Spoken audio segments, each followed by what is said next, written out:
Plus. Kenalkan, nama aku Cindy dari iStudent Plus. iStudent Plus adalah agensi pendidikan yang berfokus untuk membantu pelajar Indonesia untuk mewujudkan mimpi mereka ke luar negeri, tepatnya sekolah luar negeri. iStudent Plus sendiri berdiri di tahun 2020 di Sydney, Australia, dan sampai saat ini kami sudah membantu lebih dari 100 pelajar di Indonesia dari berbagai wilayah. Kami juga bekerja sama dengan lebih dari 100 instansi dari berbagai negara, Australia, Malaysia, Jepang, dan Cina. Instansinya apa aja sih? Universitas, vocational school, dan sekolah belajar bahasa. Ditambah lagi, iStudent Plus itu berlisensi resmi sebagai edukasi agency di Australia, China, Jepang, dan Malaysia. Lalu apa sih yang membuat iStudent Plus itu spesial dari yang lain? Kami membantu bukan hanya dari pendaftaran, tapi juga membantu dari persiapan, pendaftaran, pembuatan visa, dan juga persiapan sebelum keberangkatan. Dan untuk di Australia sendiri, kita juga membantu setelah keberangkatan, seperti akomodasi, adaptasi, dan lain-lain. Nah, selain itu kalian juga harus tahu, iStudent Plus bukan hanya mendampingi pelajar, tapi kita juga mendampingi instansi dari luar negeri yang datang ke Indonesia. Kita sering melakukan workshop, seminar, dan juga event-event untuk mendidik pelajar-pelajar di Indonesia untuk mengetahui lebih lanjut tentang sekolah luar negeri. Jadi, kalau kamu memang punya mimpi luar negeri, yuk bareng-bareng sama iStudent Plus.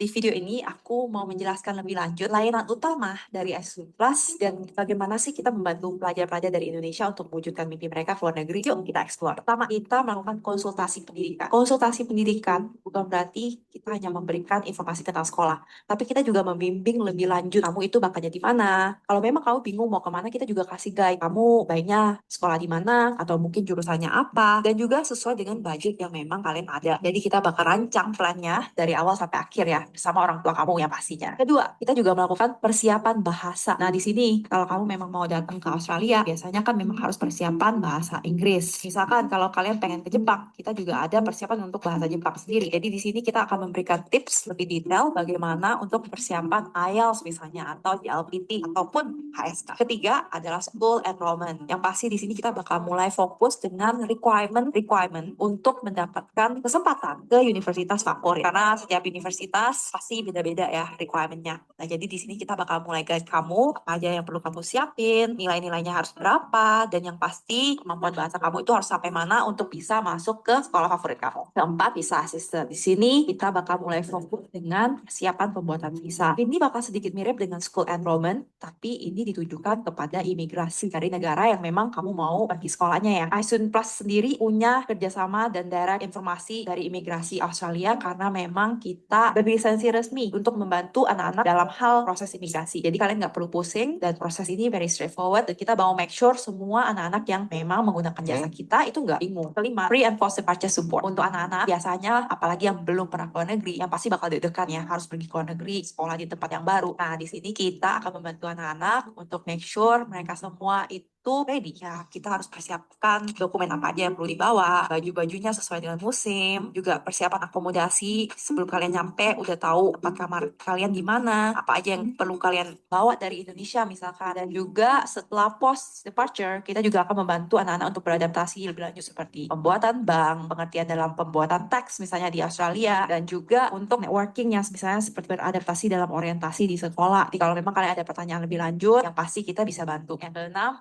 akomodasi. iStudent Plus juga akan membantu untuk memilih akomodasi yang bukan hanya nyaman, tapi juga aman dan sesuai dengan anggaran kamu. Dengan begitu, kamu bisa langsung fokus dan beradaptasi dengan kehidupan baru kamu di luar negeri. Nah, itulah 6 layanan utama dari iStudent Plus. Di sini, kami siap membantu dan mendampingi anak-anak dari Indonesia dengan dukungan yang menyeluruh. Kami berharap setiap orang tua dan anak-anak pelajar-pelajar Indonesia nggak perlu bingung, bahkan takut untuk pergi ke luar negeri. Kita bakal membantu dan berharap bisa membantu semua pelajar Indonesia untuk meraih mimpi mereka ke luar negeri. Bye for now.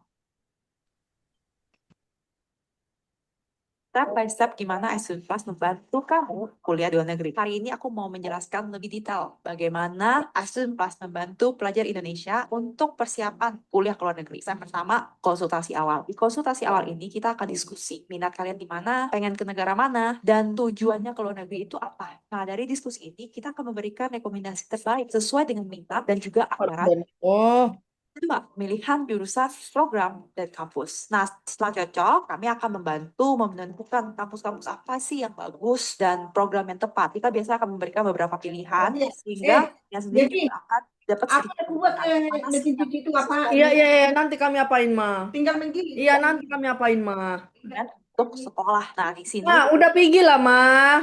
kalian dan kita akan memulai memberikan persiapan proses aplikasinya tuh bagaimana mulai dari pengisian formulir hingga memastikan dokumen kamu itu lengkap sampai akhirnya kamu bisa menerima offer letter dari universitas. Step 4, penerimaan offer letter dan COE atau Confirmation of Enrollment. Nah, jika aplikasi kalian udah keterima nih dan kalian udah lihat offer letternya, biasanya tim kami akan memberikan penjelasan tentang offer letter itu sendiri dan apa aja poin-poin yang perlu kalian perhatikan. Nah, di sini kita juga akan memberikan gambaran tentang pembayarannya, jadwal-jadwalnya gimana. Kalau udah oke, barulah kalian tanda tangan dan kita akan memberikan invoice, jadi kalian bisa melakukan pembayaran. Setelah dilakukan pembayaran, biasanya baru sekolah akan memberikan confirmation of enrollment. Step 5, pengurusan visa. Tim kami di sini akan mendampingi lagi untuk pengurusan visa. Kami akan pastikan seluruh dokumen dipersiapkan dengan baik hingga visa kamu bisa disetujui. Step 6, pre-departure briefing dan akomodasi. Sebelum keberangkatan, Sunpas Tim juga akan memberikan pengarahan apa aja yang perlu kalian persiapkan, apa aja yang perlu kalian mengerti ya kehidupan di luar bagaimana, masuk juga pendampingan dalam memilih akomodasi. Step 7, kedatangan dan orientasi. Nah, ini adalah the most exciting part ya, karena kalian udah nyampe di negara tujuan. Di sini kita juga akan tetap mendampingi kalian, kita akan memberikan penjelasan lebih lanjut, persiapan untuk orientasinya, pengecekan dalam akomodasi kalian udah oke apa belum, dan juga apa aja yang memang perlu kalian persiapkan lagi, misalnya seperti pembuatan bank, pembuatan tax account, dan misalnya kartu transport. Nah, kalau di Australia itu ada namanya OPAL. Step 8, aftercare support dan pendampingan selama sekolah. Ini adalah step yang terakhir tapi nggak kalah pentingnya. Karena setelah kalian udah nyampe ke negara tujuan dan udah mulai sekolah, bukan berarti kalian 100% bisa ngikutin atau bisa bagus langsung di sekolahnya ya. Ada banyak anak-anak yang masih perlu dan butuh dampingan. Di sini kalian bisa langsung hubungi agensi kita dan tim kita biasanya bakal langsung bantu. Apa aja yang bisa kita bantu? Bisa aja kita minta extra study guidance dari universitas atau instansi yang memang kalian udah daftar. Kita juga bisa minta extra tutor, di mana itu memang disiapkan dari sekolahnya ya. Di sini kita juga bisa membantu. If you want to change your course, kita bisa ganti kursnya apa dan sebagainya. Setelah itu, kalau misalkan kalian udah lulus, kita juga membantu lebih lanjut lagi persiapan untuk visa selanjutnya seperti graduate visa, work visa, sponsor visa, dan banyak hal lainnya. Selain itu, misalkan kalau kalian udah di Australia, ada lagi yang namanya persiapan untuk misalkan mau kerja part time. Kita juga bisa bantu kalian supaya make sure kalian follow the guideline dan requirement based on the current regulation required for student visa misalkan. Itulah gambaran dari proses step by step dari Indonesia ke luar negeri. Mulai dari konsultasi, daftaran, pengurusan visa, pre-departure, akomodasi, semuanya akan kami bantu dan yang pasti karena kami percaya perjalanan studi ke luar negeri itu harus terarah, terstruktur dan pastinya mudah kalau kalian punya partner yang tepat seperti Asunpas. Oke. Halo teman-teman semua, apa kabarnya? Suaraku kedengeran nggak ya? Just testing dulu dari tim Kedengeran, kedengeran. aman ya. Oke. Nah, selamat siang teman-teman semua. Terima kasih udah join webinar kita pada hari ini. Nah, bentar ya, aku coba share screen biar teman-teman ngelihat kita nih ngomongin apa ya hari ini. Nah, sambil nungguin aku share screen, boleh nggak ya buat teman-teman untuk mute apa namanya mikrofonnya karena kita akan segera mulai sesi dan nanti aku heads up dulu. Jadi kalau nanti di tengah sesi ada mikrofon yang bocor ya istilahnya kita bilang gitu, itu nanti aku akan mention nama karena kadang orang nggak tahu kan kalau ke unmute gitu. Jadi biar nanti yang tahu apa nama orang ini apa namanya sadar gitu ya jadi bisa langsung mute biar ini aja sih sama-sama enak gitu ya yang lainnya bisa mendengarkan dengan saksama. Oke deh teman-teman semua kita mulai sekarang. Selamat siang, makasih udah join. Aku Tias, aku dari Student Plus. Hari ini kita melaksanakan bukan akan sedang melaksanakan webinar. Itu sesi sharing bersama Lizzie dan juga Kak Natalia gitu ya. Jadi Lizzie ini adalah current student yang ada di orang Indonesia yang lagi kuliah di Melbourne. Terus ada juga Kak Natalia yang merupakan salah satu partner sekolah kita juga. Nanti kita akan sharing-sharing gimana sih kehidupan kuliah di Australia, khususnya di Melbourne. Kemudian juga untuk nanti Kak Natalia akan explain soal study di bidang hospitality gitu ya. Karena memang nanti akan ada hubungannya dengan backgroundnya Lizzie yang sekarang ini em, part-time-nya di hospitality dan gimana sih sebenarnya kalau kita mau kuliah di sana, penjelasannya akan lebih detail di sana juga nanti ya. Nah, terus di sesi ini nanti akan kita bagi-bagi porsi-porsinya, ngobrolnya, terus juga kita juga akan bikin semacam kuis gitu ya, di mana setiap kuis ini akan em, kita akan mendapatkan kita akan mengambil satu pemenang masing-masing. Jadi ada dua sesi dan satu sesi ini akan mendapat each pemenang ini setiap pemenang ini akan mendapatkan 50.000 rupiah itu dalam bentuk either e-wallet kayak GoPay, Dana, atau bisa kayak apa namanya bank transfer gitu ya. Jadi nanti aturannya akan aku jelasin eh, saat kuis itu berlangsung. Nah, untuk memenangkan kuis itu teman-teman harus dengar dengan seksama sesi kita hari ini. Nah, terus juga kalau teman-teman ingin bertanya, bisa di chat. Nanti tim kita akan bisa membalas gitu ya selama sesi ini berlangsung. Jadi don't worry, jangan malu bertanya. Cuman di chat aja dulu gitu ya. Oke deh, kalau gitu kita langsung mulai aja. Mungkin kenalan dulu tentang iStudent Plus. Siapa sih iStudent Plus yang mungkin belum pernah follow atau belum pernah ikut webinar kita? Kita adalah student agency yang memang udah membantu ratusan klien, nggak hanya dari Indonesia, tapi juga dari negara-negara lain untuk studi di Australia dan juga negara lain. Cuman memang fokus kita saat ini masih di Australia ya. Kita ada negara-negara, tapi mostly student kita atau klien kita itu studinya di Australia gitu. Nah, terus juga kita udah lebih dari 5 tahun em, apa namanya bergerak di bidang edukasi ini. Terus juga kita juga melaksanakan English course di mana teman-teman bisa melakukan kayak preparation lah ya untuk kuliah di sini gitu. Nah, untuk servisnya sendiri itu ada mulai dari school enrollment di mana kita akan membantu teman-teman untuk mulai mendaftarkan sekolahnya sampai akhirnya lulus di sekolah tersebut dan juga melalui apa namanya proses visa dan lain-lain gitu ya. Di sini juga kita ada tulis migration services di mana kita akan bantu nge-lodge visa kalian, membantu semua berhubungan dengan dokumen em, yang harus dilengkapi. Terus juga ada English preparation di mana tadi aku ada mention kita ada call kelas online untuk IELTS-nya untuk prepare kalian mendapatkan IELTS score yang sesuai dengan standar sekolah di sini.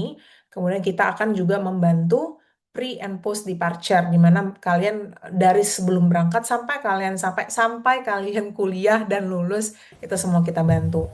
Dan yang paling penting ini semua free, teman-teman. Kita nggak akan mengambil uang administrasi bahkan dari kalian gitu ya, semuanya free, termasuk juga free document translation. So this is something yang kita tawarkan yang mungkin ada agensi lain yang mengenakan biaya biasanya, tapi kita free gitu. Nah, itu buat penjelasan soal siapa kita. Teman-teman juga bisa follow Instagram kita, iStudent Plus atau iStudent Plus underscore ID. Di sana kita juga update banyak hal soal immigration, soal student life sekarang gimana gitu ya di Australia, terus juga hal-hal yang pokoknya bermanfaat lah buat teman-teman semua. So go ahead, check our Instagram, nanti bisa komunikasi di sana, bahkan kalian bisa chat our admin juga di sana ya, untuk misalnya udah mau ngeplan untuk ngeplan kuliah kalian gitu ya. Oke deh, nah kita langsung lanjut ke bagian sama speaker kita, yaitu ada Litzy di sini. Halo Litzy, apa Halo kabar? Mbak, baik, kakak apa kabar? Baik juga, lagi di mana nih? Aku lagi kebetulan ada event, cuman aku sekarang di mobil untuk attend webinarnya dulu gitu. Asik, walaupun lagi sibuk ya. Iya. Kan masih ada kesibukan masing-masing kan. Cuman makasih loh Lizzie udah um, berkesempatan hadir hari ini buat sharing-sharing. Aku kasih penjelasan dulu nih soal backgroundnya Lizzie ya, biar teman-teman nggak penasaran gitu ya. Jadi Lizzie ini dulu tuh SMA-nya di Penabur Sumarekon, terus dia melanjutkan bisnis diploma di RMIT di Melbourne juga ya. Terus udah lulus diplomanya, sekarang lanjut ke Bachelor of Accounting Kaplan Business School namanya. By the way, maaf aku potong sedikit. Ada teman kita namanya Alisa, speaker apa namanya mikrofonnya masih aktif, mohon dimatiin dulu ya. Makasih. Alisa Kotrunada. Ya, thank you. Nah, lanjut lagi untuk work experience. Nah, work experience di sini yang tadi aku ada mention sedikit di depan, kalau kita bakal banyak ngebahas soal hospitality. Itu memang pengalamannya Lizzie juga kan selama kuliah di Australia. Jadi Lizzie udah kerja di beberapa hospitality business, ada Subway gitu ya, dari udah lumayan lama nih kayaknya dari team member langsung naik jadi assistant manager gitu ya. Terus juga di 30 mililiter, bener nggak bacanya? Bar and Eatery. 30 mil, Kak. Iya, sebagai bartender dan front of house. Terus sekarang juga nyambil nih sebagai marketing officer di kebetulan sekolah yang kita currently kolaborasi ya namanya CBM atau College of Business Management. Nah, sehari-hari kalian juga bisa lihat nih teman-teman kebiasa apa namanya kesehariannya si Liz ini gimana sebagai student sama teman-teman bahkan ada kerja juga gitu ya sebagai bartender tadi dan apa namanya front of house gitu. Nah di sini nih lumayan seru. Mungkin Lizzie bisa ceritain dulu deh em, mulai dari kapan Lizzie pindah dan waktu itu kenapa sih kamu pindah mau ke Melbourne gitu. Oke Kak, terima kasih. Halo teman-teman semua, jadi nama aku Lizzie, aku ini udah di Melbourne sekitar, kurang lebih 2 tahun. Aku dulu, pas SMA jujur bingung banget mau kemana. Aku tahu aku nggak mau kuliah di kampus, negeri, aku juga nggak mau kuliah di kampus swasta gitu, tapi aku juga nggak mau jauh-jauh. Jadi kayak aku memutuskan Australia is just like the right place, to study, karena masih lumayan dekat ya dari Indonesia, dan juga bisa ngerasain culture western tapi juga nggak gitu terlalu jauh kayak misalkan harus ke US atau ke Europe yang kayak apalagi misalkan ke Jerman yang harus belajar bahasa lagi karena aku juga udah familiar sama bahasa Inggris dan Hmm. juga kebetulan banyak sih kenalan teman-teman yang udah kuliah di Australia dan my dad also used to study in Australia so ya aku udah benar-benar familiar sama Australia sih. Oke, Tuh, Kak. berarti kalau orang tuanya tadi kan udah pernah ke Aussie, jadi waktu kamu pindah ke sini em, masih ada culture shock kah atau ada bantuan kah kayak support dari keluarga misalnya? Gimana tuh waktu itu? Hmm. Iya, sebenarnya di sini pun aku nggak tahu apa-apa tadinya walaupun karena my parents were there like 13 years ago, so like udah lama banget. Cuman what helps the most itu aku cari kenalan dari di Indo. Aku tuh ke Facebook gitu dari Indo Hmm. dan aku cari Oh, kenalan-kenalan orang Indo yang ada di Australia. Jadi pas sampai sini pun akomodasi udah kebantu, semuanya udah kebantu gitu. Dan untuk culture shock sendiri sih Mmm, nggak terlalu banyak sih kebetulan ya, dan culture shock-nya tuh kebanyakan positif juga, mmm, di mana kayak misalkan yang aku mention di video itu yang soal kuliah, but other than that, nggak ada sih Kak, kayak terlalu hmm. culture shock gimana gitu. Oke. Boleh Mhm. jelasin ya mungkin other than kuliah tuh apa tuh bedanya?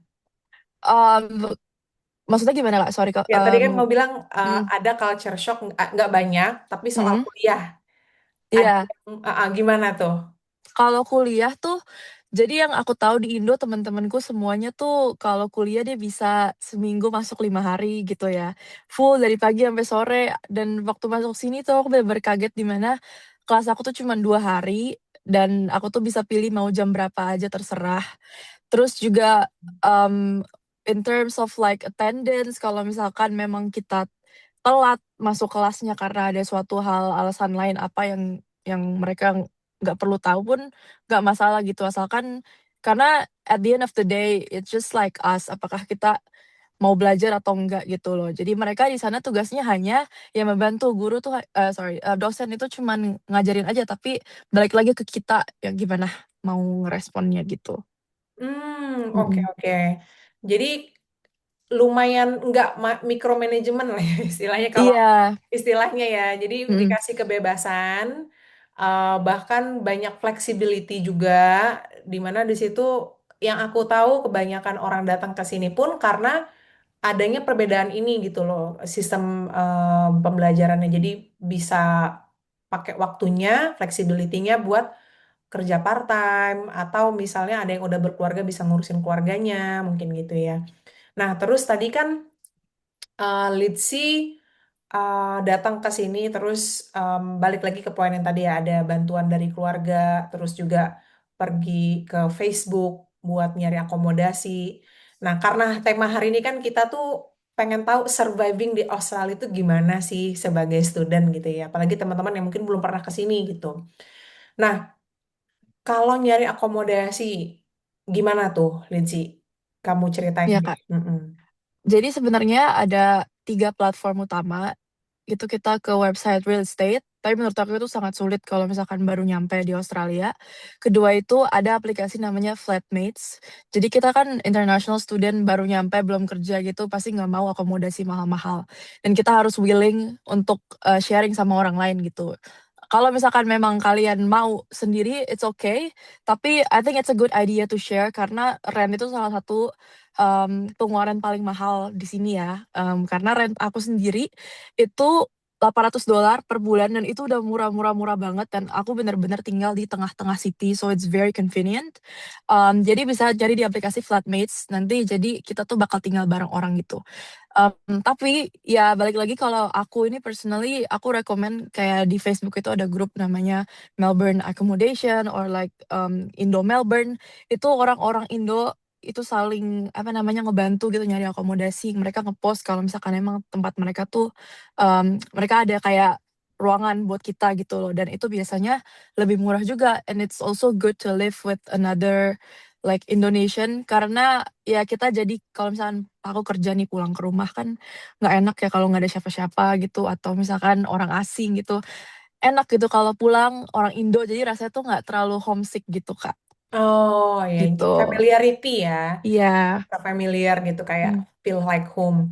Nah, mungkin aku juga kasih sedikit gambaran buat teman-teman. Misalnya di Australia ini kehidupan kos-kosannya gimana sih, gitu. Karena mungkin agak beda di Indonesia. Kalau di Indonesia kos-kosan tuh bisa gede banget. Misalnya bisa kayak 20 kamar gitu ya. Terus kadang satu kamar ada yang sendiri-sendiri gitu. Nah, kalau di sini tuh settingannya tuh beda-beda. Bisa pertama the whole unit apartment misalnya ya, itu bisa nyewa sendiri. Kayak tadi mungkin Lizzie $800 tuh satu apartemen gitu ya, misalnya 2 kamar, 3 kamar. 2 kamar, iya aku sharing sama temenku gitu. Nah, itu arrangement yang pertama. Arrangement yang kedua, kita kayak kos-kosan di Indo juga. Misalnya satu rumah itu ada 2 sampai 9 atau 7 kamar misalnya. Nah, masing-masing kamar itu nanti disewain ke orang-orang yang berbeda yang kita nggak tahu gitu. Nah, tadi bisa nyarinya lewat flatmates. Nah, budgetnya berapa biasanya kalau yang kayak gini? Shared shared house ya istilahnya.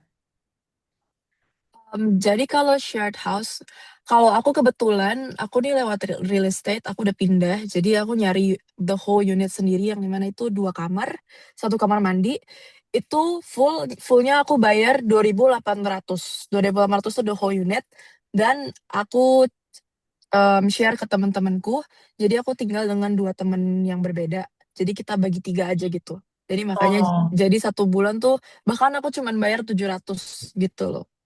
per bulan. Iya, per bulan, karena Oh, kamarku ini oke. kamarku nih sharing sama temenku, sahabatku Iya. kebetulan. Satu Oh, kamar iya, iya. gitu, kita ada 2 kasur, tapi di kamar sebelah temenku nih dia maunya kamar sendiri, jadi dia bayar lebih mahal, dia bayar 1.400 Oke oke, gitu. make sense. Nah, satu lagi Hmm. ini mungkin agak unik juga kalau case-nya Lizzie itu per bulan, tapi mostly kalau yang aku tahu di sini nih bayar per week, teman-teman. Weekly basis kebanyakan ya. Jadi bisa weekly basis 1 minggu sekali kalian bayar atau 2 minggu sekali. Kenapa kayak gitu? Karena memang orang kerja di sini tuh dibayarnya weekly juga, weekly atau bi-weekly. Jadi perputaran uang itu bukan per bulan tapi per minggu gitu. Jadi banyak sewa rumah, sewa kamar, sewa kendaraan itu biasanya weekly juga rate-nya gitu. Nah, tadi kalau 700 per bulan berarti sekitar 350 per 2 minggu gitu kan biayanya karena Lizzie share kamar. Jadi satu satu kamar 2 orang. Nah, itu juga sering teman-teman bisa kayak twin twin bed misalnya gitu. Ini gambaran ya, soalnya kadang orang nggak ngerti kan bayarnya kok per minggu gitu. Kalau di Flatmates itu per minggu biasanya. Kenapa kayak gitu gitu? Ternyata ya seperti itu keadaannya gitu ya. Nah, kalau untuk budgetnya sendiri biasanya sih kalau Lizzie tadi 350 per 2 minggu artinya $175 per minggunya, which is it's very very cheap. Kalau yang commonly ada di Sydney atau Melbourne, mungkin startnya bisa 200 lah yang share, kamar share. Terus kalau kamar pribadi mungkin bisa 250, 300, tapi itu juga harus nyarinya lewat macam-macam resource ya, gitu.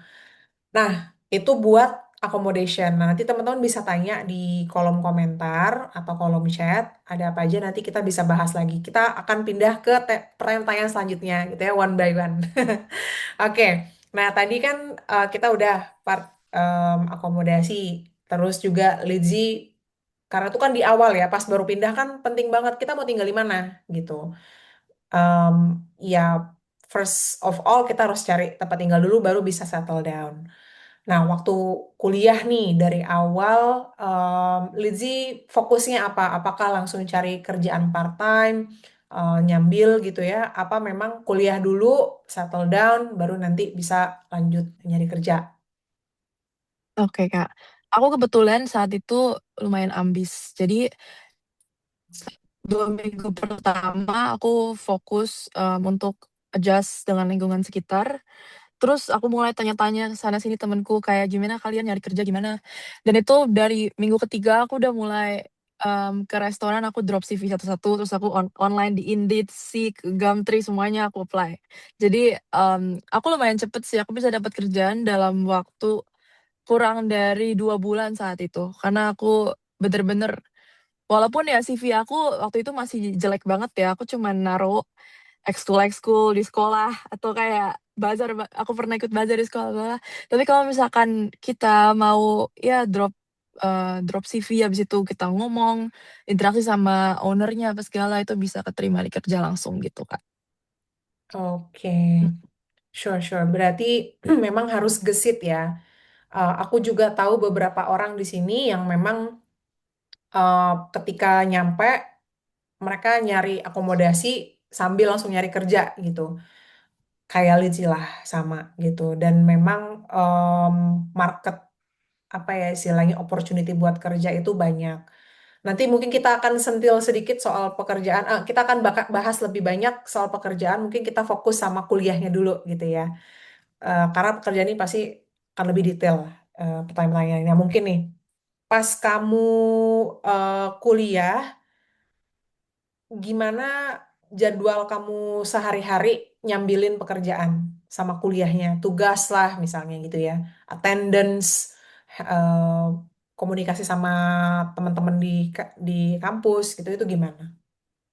Oke, jadi base aku tuh pokoknya apapun yang terjadi, aku sesuaiin jadwal aku sama jadwal kelas. Jangan jangan malah kelas yang ngikutin kerjaan gitu, kerjaan yang Ya. ngikutin kelas. Kelas ada hari ini, ya udah setelah itu bisa disesuaikan lah pekerjaannya. Karena di sini memang kerjanya fleksibel kan, mereka yang ngikutin kita gitu. Terus Hmm. kalau misalkan aku kelas itu karena aku tahu aku akan sibuk the rest of the week. Pas kelas itu aku bener-bener pay attention, take notes gitu. Jadi nanti saat di rumah aku tuh nggak perlu belajar lagi karena semuanya aku udah masuk otak waktu di kelas kan. Dan Hmm. in terms of assignment itu aku biasanya sih dedicate kayak one day to do all of my assignments like all together.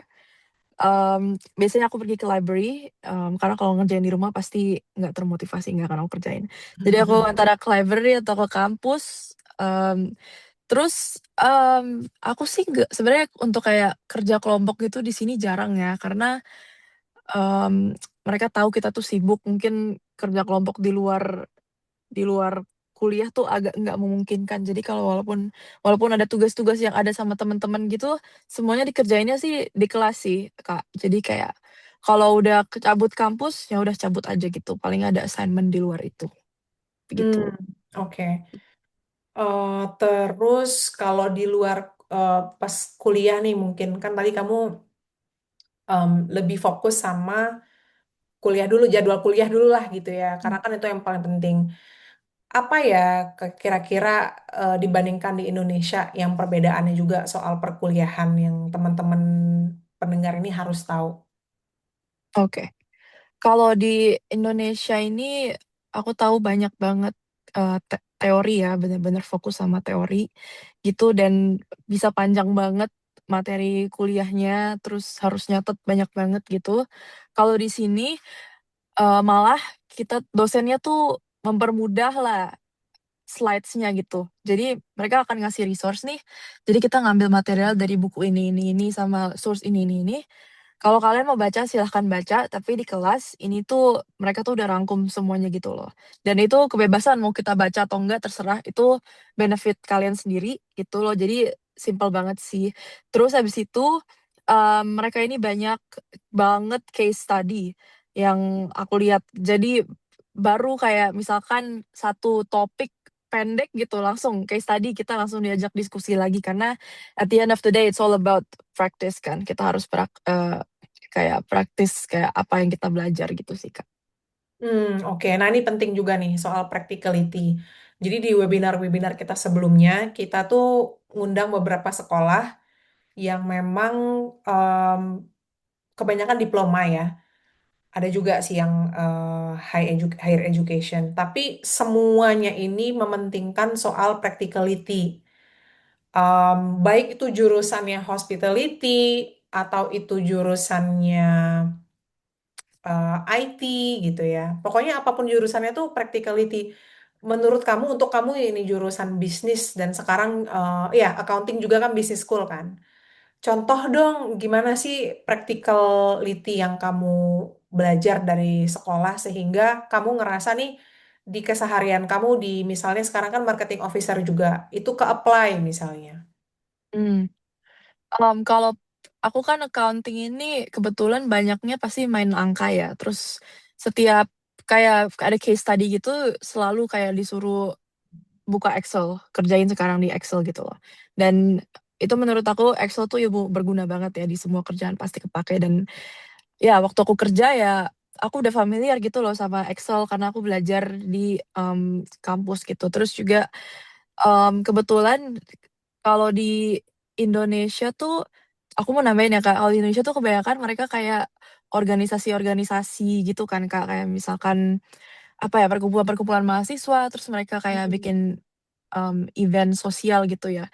Tapi kalau yang di kampus aku ini yang aku temuin tuh, mereka kebanyakan malah event-event yang kayak how to make a LinkedIn profile, terus Oh, kayak how to do ready to ya. job market ya. Iya, terus kayak how to excel your interview gitu. Jadi memang ada perkumpulan mahasiswa gitu, cuman itu di luar kampus, itu biasa buatan mahasiswa sendiri. Tapi kampusnya sendiri tuh lebih fokus sama ya gitu webinar-webinar gitu, webinar Excel. Terus kalau enggak dia tuh ngundang misalkan direktur dari company apa, nanti dia Hmm. bilang dalam seminggu ya kamu boleh jadi ada form gitu, kamu boleh isi form ini, kamu mau tanya pertanyaan apapun sama direktur ini nanti dia akan jawab gitu. Wow, Ya. oke.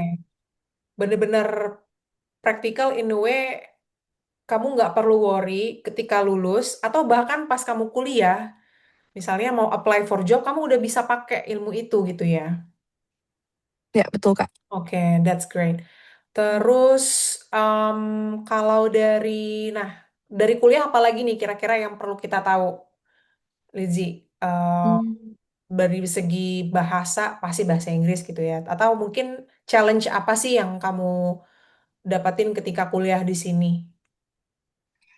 Kalau bahasa sih sebenarnya jangan terlalu worry ya, karena aku juga banyak kok temen sekelasku yang memang Inggrisnya pun kurang bagus, cuman mereka nggak pernah ngejudge gitu kalau misalkan ada presentasi gitu, karena Hmm. mereka tahu kita international student, jadi pasti sama us justru kamu datang ke sini kan untuk belajar bahasa Inggris gitu kan.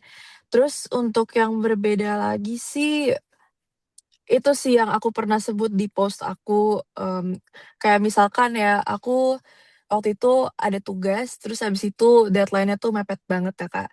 Terus guru aku tuh nawarin kayak, kalau misalkan memang kalian sibuk, ada kerjaan or something happens, breakup happens, kalau kalian mau ngajuin extension, extension tuh berarti ya dipanjangin due date tugasnya boleh email aja gitu.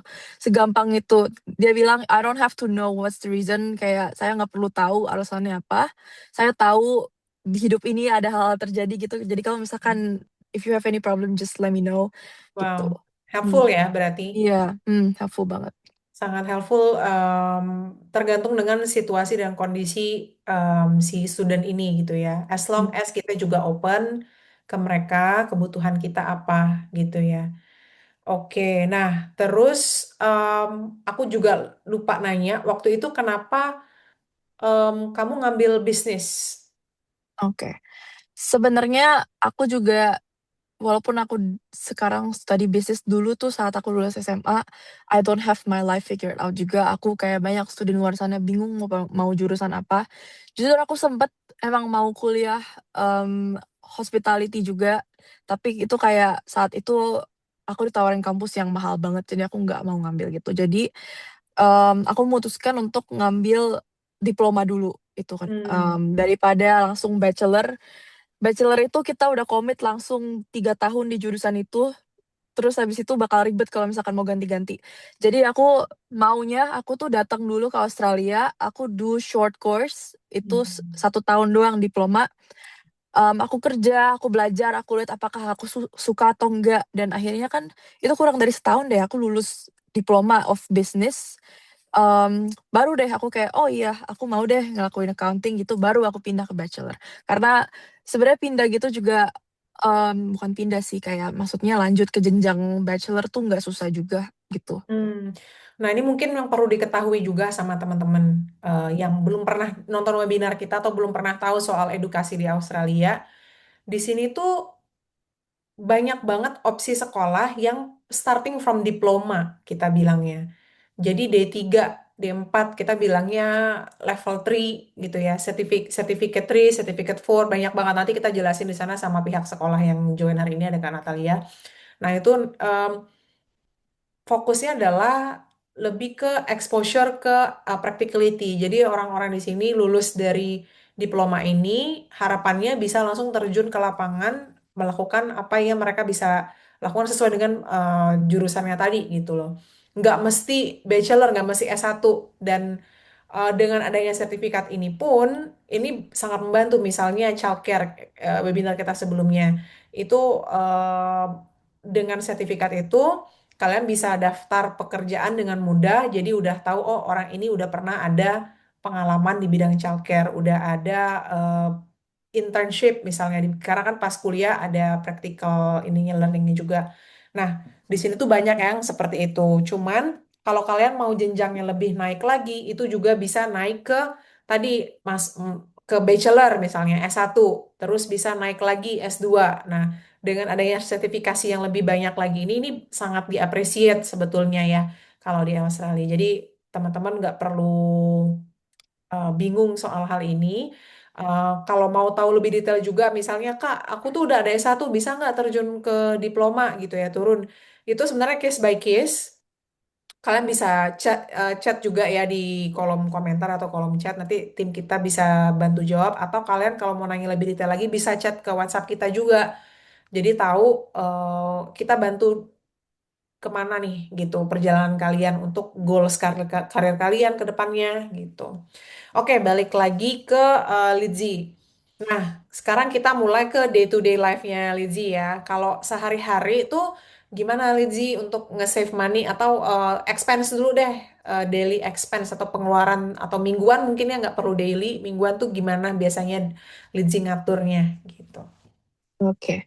Kalau pengeluaran kan yang udah pasti ya itu bills tadi kayak rent, habis itu listrik, wifi, terus kuota itu yang udah pasti ada. Sebenarnya kalian sebagai student pengeluarannya tuh nggak gitu banyak kalau normal ya. Paling makanan pasti nggak sih nomor satu pengeluaran makanan. Jadi untuk mengatur pasti aku harus masak dan aku biasanya meal prep makanan kayak untuk 5 hari ke depan gitu. Karena kalau misalkan makan di luar mahal banget kan bisa 20 sampai $25. Sedangkan kalau makan di rumah doang tuh bisa satu makanan tuh paling cuman jadinya $3 doang itu. Mmm, terus itu aja sih kalau misalkan student normal pada umumnya paling, sama Myki Card kalau misalkan memang Transport ya. kalian ya transport kalau kalian butuh aku di Melbourne namanya Myki Card, mmm, itu normalnya kan sekitar $5 setiap satu tap. Cuman kalau temen-temen ke Melbourne tahun ini nih ya, kebetulan itu transport kita lagi di diskon 50%. Wah. Iya, malah kemarin tuh gratis Kak, karena ada itu kan kenaikan harga bensin dari pemerintah tuh digratisin gitu public transport. Cuman mulai bulan depan itu sampai tahun depan bakal 50%. Jadi itu cuman sekitar $2 doang kalau misalkan tap on. Dan itu menghemat banget karena biasanya student tuh pulang pergi kan mereka bisa ngetap sekitar $12, sekarang jadi cuman $5 gitu. Jadi save up so much Wow. money. Ya. Itu benar-benar membantu sih. Nah, terus juga teman-teman, di setiap kota di Australia itu sistem transportasinya beda-beda. Jadi nama kartunya juga beda-beda. Kalau di Melbourne namanya Myki, kalau di Sydney namanya Opal gitu ya. Terus sistem pembayarannya juga beda-beda. Misalnya kalau di sini weekly cap atau batasan mingguannya itu $50. Jadi misalnya kalian dari Senin sampai Rabu itu udah total habis $50. Hari-hari selanjutnya sampai seminggu ke depan itu gratis gitu. Nah itu lumayan membantu juga $50 per minggu itu batasannya gitu ya. Dan banyak opsinya kayak bus, train, tram gitu. Terus ada ferry juga kalau di sini itu opsi-opsi transportnya. Em, Apalagi ya dari, nah mungkin kita lanjut ke part time gitu ya, which is the most interesting part di sini. Em, kan orang-orang kebanyakan di Indonesia nih tahu iya kalau di Aussie itu bisa kuliah sambil nyari duit gitu ya, sambil kerja. Dan ini adalah opportunity yang sangat banyak dinantikan orang-orang juga biar bisa save money pulang ke Indo lagi misal kamu pulang atau mau extend lagi. Jadi untuk masalah visa dan lain-lain mereka udah nabung gitu. Nah, gimana? Tadi kan si Lizzie udah ceritain juga untuk nyari pekerjaan itu kan nyebarin CV dan lain-lain. Cuma yang kita nggak tahu adalah gimana cara nulis CV-nya gitu. Mungkin pengalaman Lizzie atau pengalaman teman-teman Lizzie yang tahu, apalagi kalau orang yang belum pernah masuk ke dunia hospitality. Gimana Lizzie? Oke. Yang pertama CV di sini nggak usah taruh foto ya kayak di Indo. Ya, orang nggak ngelihat gitu fotonya. Terus habis itu di sini CV sih kita nggak perlu yang kayak kita jago Canva, jago Excel, jago apa gitu. Mereka tuh maunya di CV tuh langsung aja gitu experience kamu apa aja gitu dari beberapa I don't know 2 years back. Ya langsung experience aja karena itu aku juga sebenarnya aku pernah nge-hire orang gitu di kerjaan aku dan beneran yang pertama dilihat tuh langsung yang penting experience kalian gitu loh. Yang lain doesn't really matter, atau mungkin kalau kalian kuliahnya tuh di hospitality juga, itu bakal berguna banget di CV-nya untuk ditulis, education background-nya, cuman yang paling penting banget emang experience sih. Oke. Mhm. Misalnya, aku baru datang ke Australia, aku belum pernah kerja di bidang hospitality. Mhm. Gimana caranya aku bikin CV aku supaya orang yang mau hire aku tuh tertarik buat hire. Mmm, oke.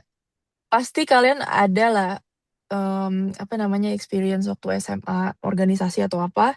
Kalian boleh tulis di situ.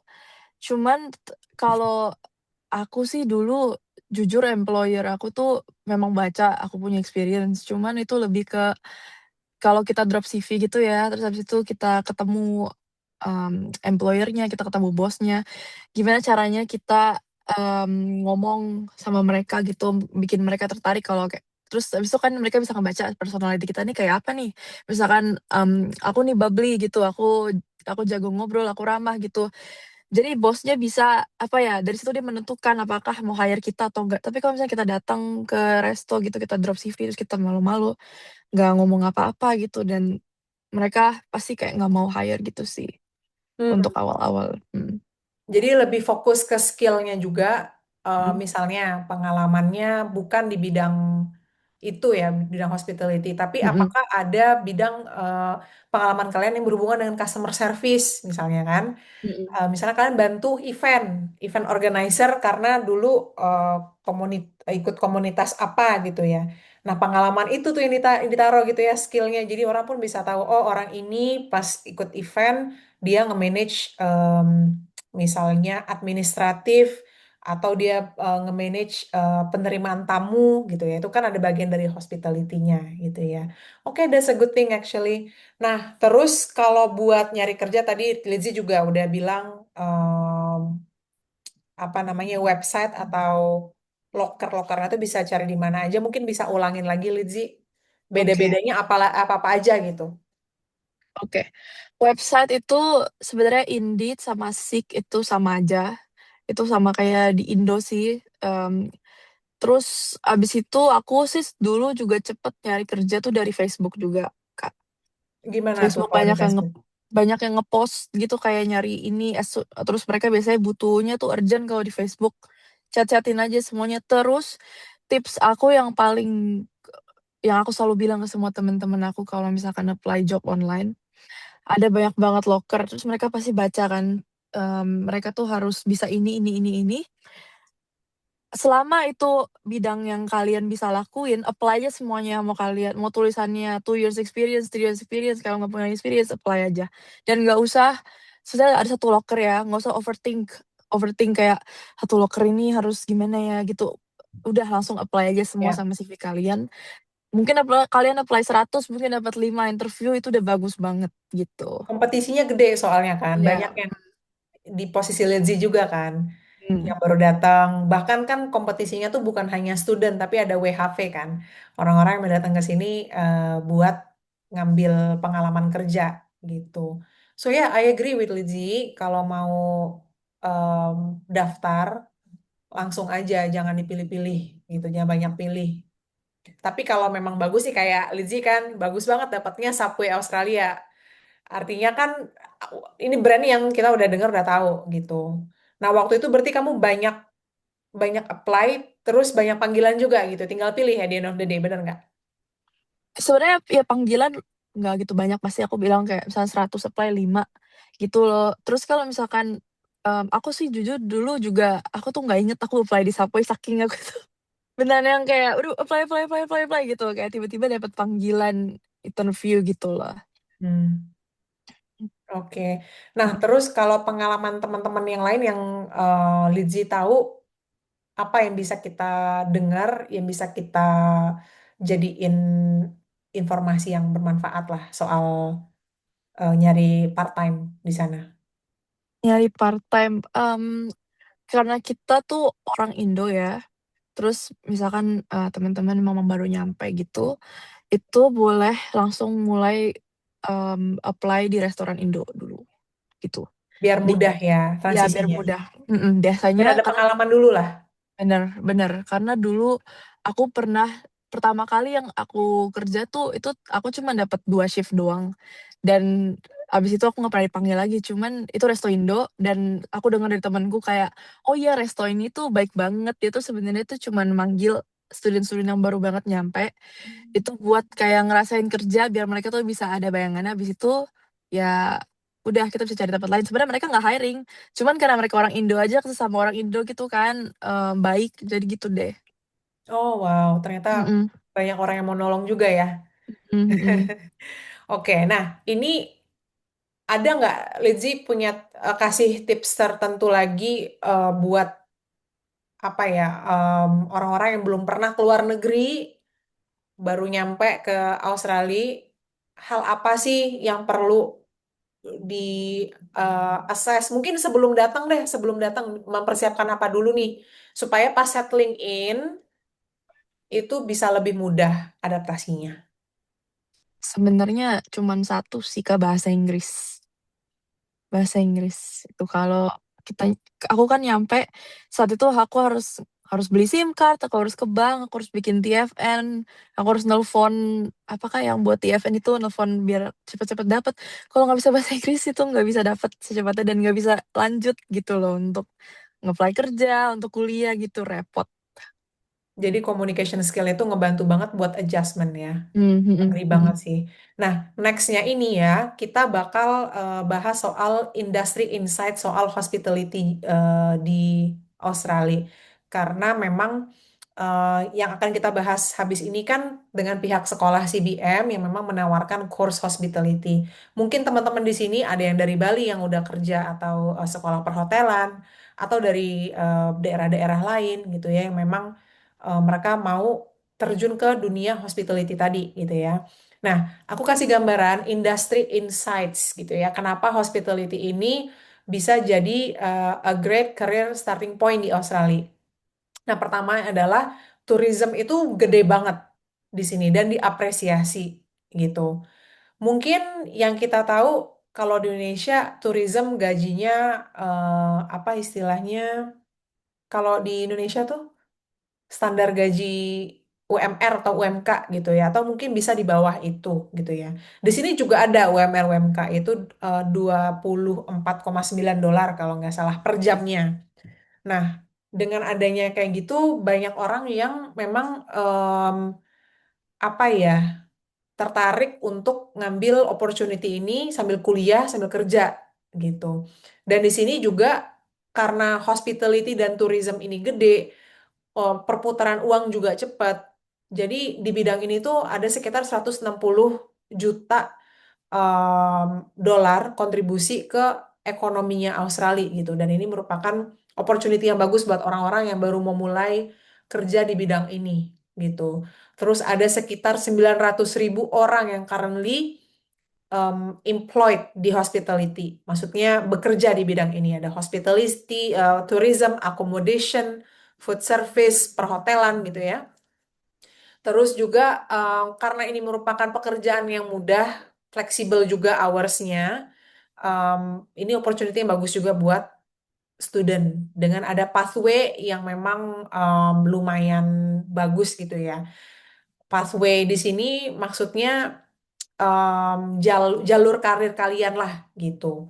Nah, apa sih jalur karir atau pathway yang aku mention tadi? Nah, kalau teman-teman lihat ya di bagian kanan slide aku, contohnya nih, kalau dari restoran ya, atau dari, oh ya, restoran lah kita bikin di sini. Ada kitchen hand misalnya. Itu ngebantu nge-prepare makanan. Contohnya ya, ada wait staff di mana dia jadi waitress atau pramusaji ya kalau di Indonesia bahasa Indonesianya. Ada juga barista gitu. Itu level pertama. Naik ke level kedua.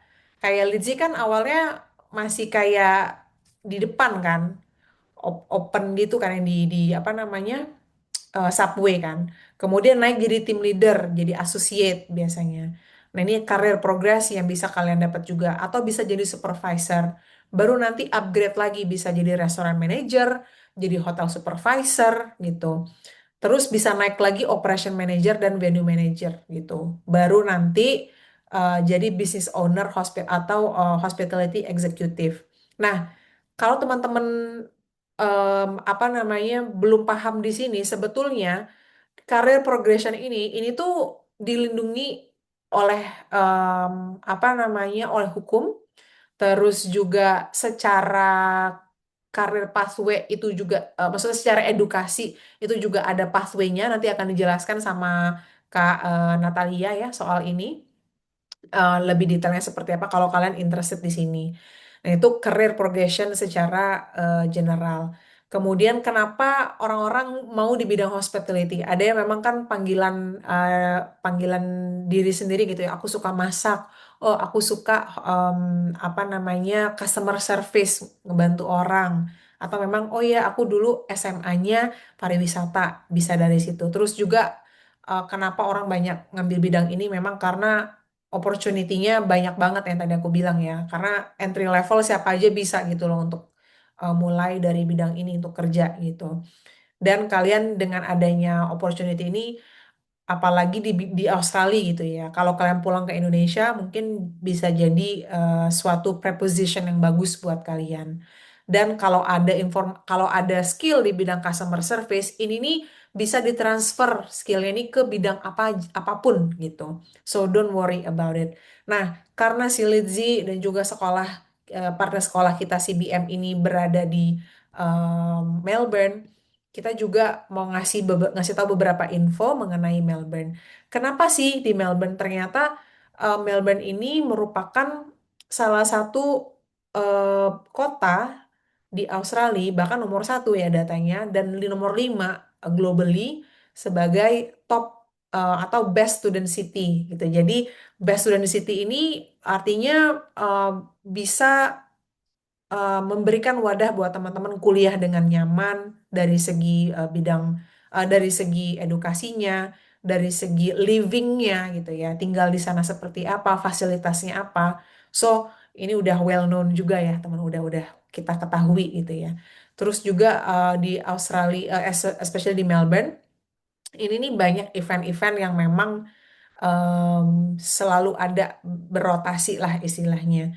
Jadi kalau kalian kuliah di sini, kuliah di Melbourne, karena ada event, itu tuh opportunity yang besar juga buat kalian ngambil part time. Jadi selalu ada event kan biasanya akan membantu pergerakan ekonomi kota tersebut gitu ya. So it's a good thing for you. Terus juga dibandingkan dengan Sydney, menurutku juga memang dia lebih lebih friendly secara cost livingnya, lebih affordable lah gitu. Dan banyak juga international student di sana yang memang kuliah dan juga melakukan hal yang sama lah kayak part time job gitu-gitu ya. Artinya kalian juga terekspos dengan international environment di sana. Terus tadi kita udah bilang juga soal work and career environment-nya, opportunity-nya. Terus juga banyak sekali restoran yang high end di sana, hotel-hotel yang besar yang kalian bisa berkesempatan untuk menjadi bagian dari sana gitu ya, untuk bekerja mencari pengalaman gitu. Nah, next kita akan kayaknya sih habis ini nih ada kuis deh. Coba ya. Nah, benar ada quiz time kita teman-teman. Nah, ini quiz time ini ada rules-nya. Jadi biar refreshment ya, biar nggak bosen kita ngomong terus dari tadi gitu ya. Jadi rulesnya adalah yang paling cepat menjawab dengan benar di kolom komentar, maka dia akan menjadi pemenangnya. Kalau kalian dengar baik-baik tadi apa yang aku jelaskan atau Lizzie jelaskan itu bisa membantu menjawab ini dan kalian bisa mendapatkan 50.000 lumayan kan kalau membeli jajan ya. 50.000 untuk pemenangnya nanti akan kita pilih. Oke? Udah pada siap belum nih? Untuk ngejawab ada 40-an orang yang udah standby. Aku Oke? boleh ikut ya, Kak? Boleh. Siapa tahu menang. Oke, kita langsung ke pertanyaannya ya. Tolong disimak baik-baik. Sebutkan 3 dari 5. Tadi ada 5, aku kasih contoh. Career progression di bidang hospitality. Dan itu banyak macamnya teman-teman. Bidangnya ada. Coba deh kalian jawab. Aku nggak mau nge-spill-spill. Tadi lumayan banyak penjelasannya juga sih di bidang itu. Nah, udah mulai tuh. Rame nggak tuh? Ayo, siapa yang mau jawab? Oh, banyak yang tanya juga di kolom komentar. Aku ulangin ya pertanyaannya. Sebutkan 3 dari 5 career progression di bidang hospitality. Ayo, aku kasih waktu 2 menit buat bisa menjawab. Nah, ada Mei. Ayo, ayo, ayo, cepetan. Apa aja nih kira-kira tahap-tahapnya? Kan tadi ada level yang rendah sampai yang paling tinggi. Ya nanti penjelasannya lebih detail lagi Kak Natalia akan jawab ya. Nah, Mita, oke. Terus siapa lagi nih? Kok agak sepi ya? Kemarin-kemarin tuh kita cuman ada 20 30 enggak, 30-an orang yang join webinar. Itu tuh jawabnya rame banget. Sampai kita harus milih mana ya kira-kira. Kayaknya udah mulai nih Kak, udah Udah banyak. mulai ya harus di-push dikit. Kita tunggu 1 menit lagi. Nanti akan kita umumin pemenangnya di akhir ya. Tim kita juga memantau sebetulnya. Ini aku sambil buka HP karena ada ini kita sih, tim kita yang lapor gitu. Oke deh, kalau gitu. Nanti kita umumin di akhir ya. Oke deh, kita lanjut nih ke bagian selanjutnya, yaitu tentang sekolahnya, tentang hospitality tadi, gitu. Dari Kak Natalia, dari CBM ya, sekolahnya. Oke, silakan Kak. Sorry. Oke, terima kasih Kak Tias. Terima kasih Lipsi juga atas paparannya. Seperti yang kita tahu, teman-teman tadi sudah dengar tentang perjalanan Kak Lipsi, bagaimana dari Indonesia, terus biaya hidup di sana, terus bagaimana lifestyle di sana, kemudian cara cari kerja. Nah, seperti itu. Kemudian perkenalkan, nama saya Natalia, saya dari The College of Business Management yang ada di Melbourne juga kebetulan, dan kebetulan Kak Litsi juga bekerja di tempat kami gitu part time. Bisa slide berikutnya Kak, izin.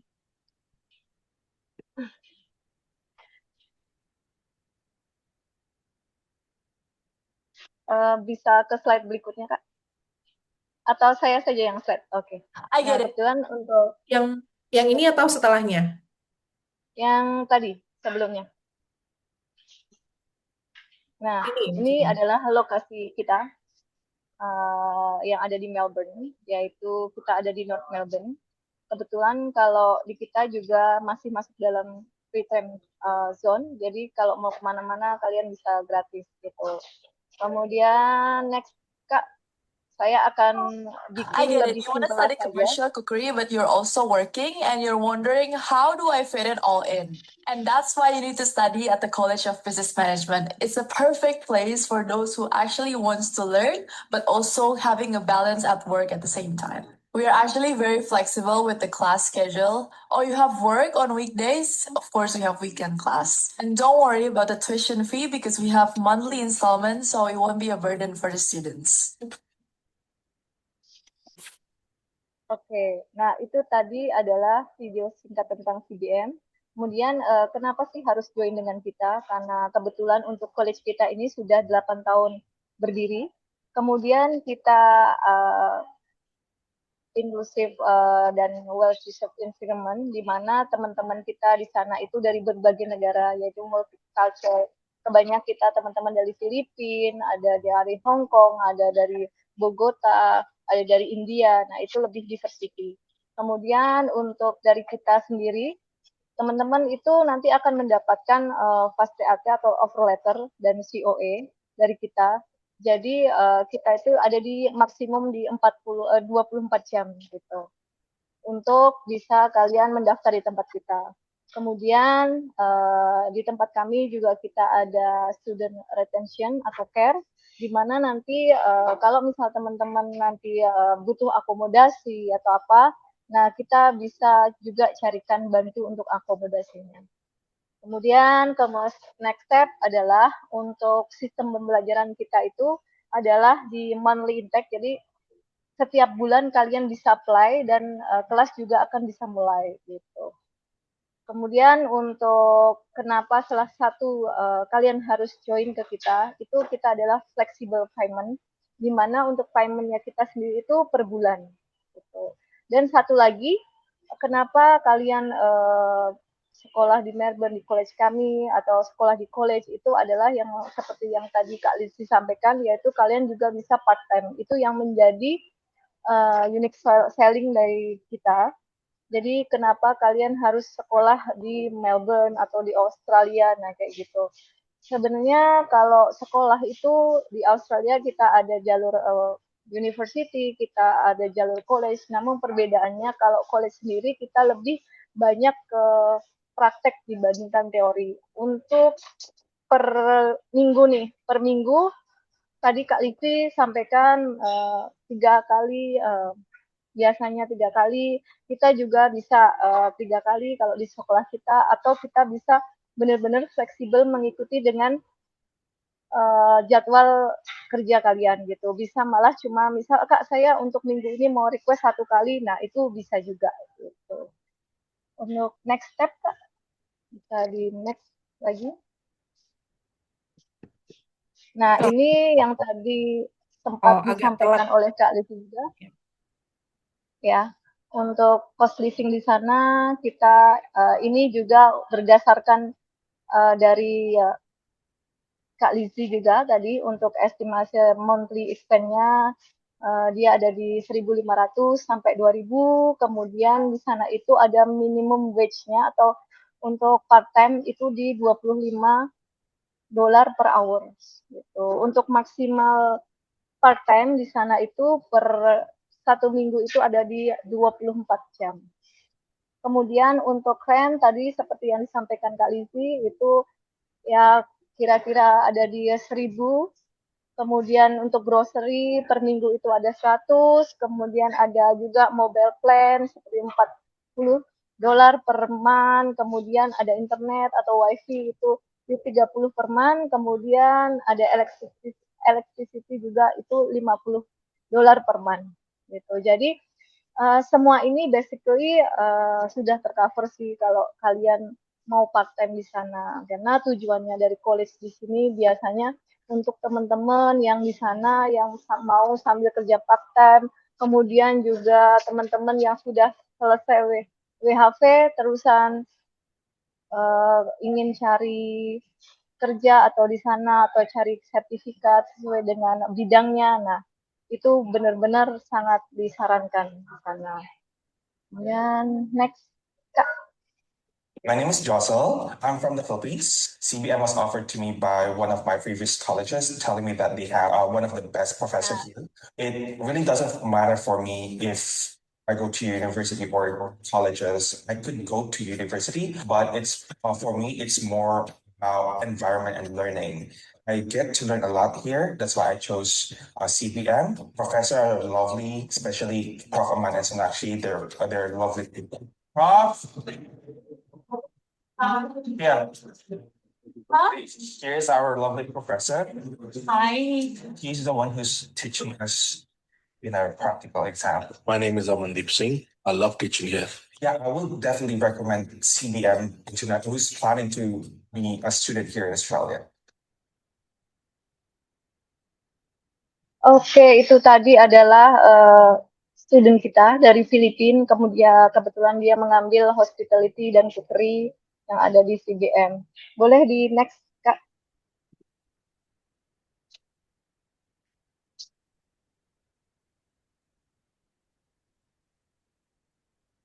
Nah, ini adalah salah satu community board yang ada di college kami. Dia ada cultural exchange, jadi teman-teman nanti ya bisa ada event sembari mengetahui kebudayaan dari negara lain atau student lain. Kemudian kita juga ada Christmas celebration, kemudian kita ada Spanglish night. Nah, itu adalah bagian dari community kita gitu. Bisa next.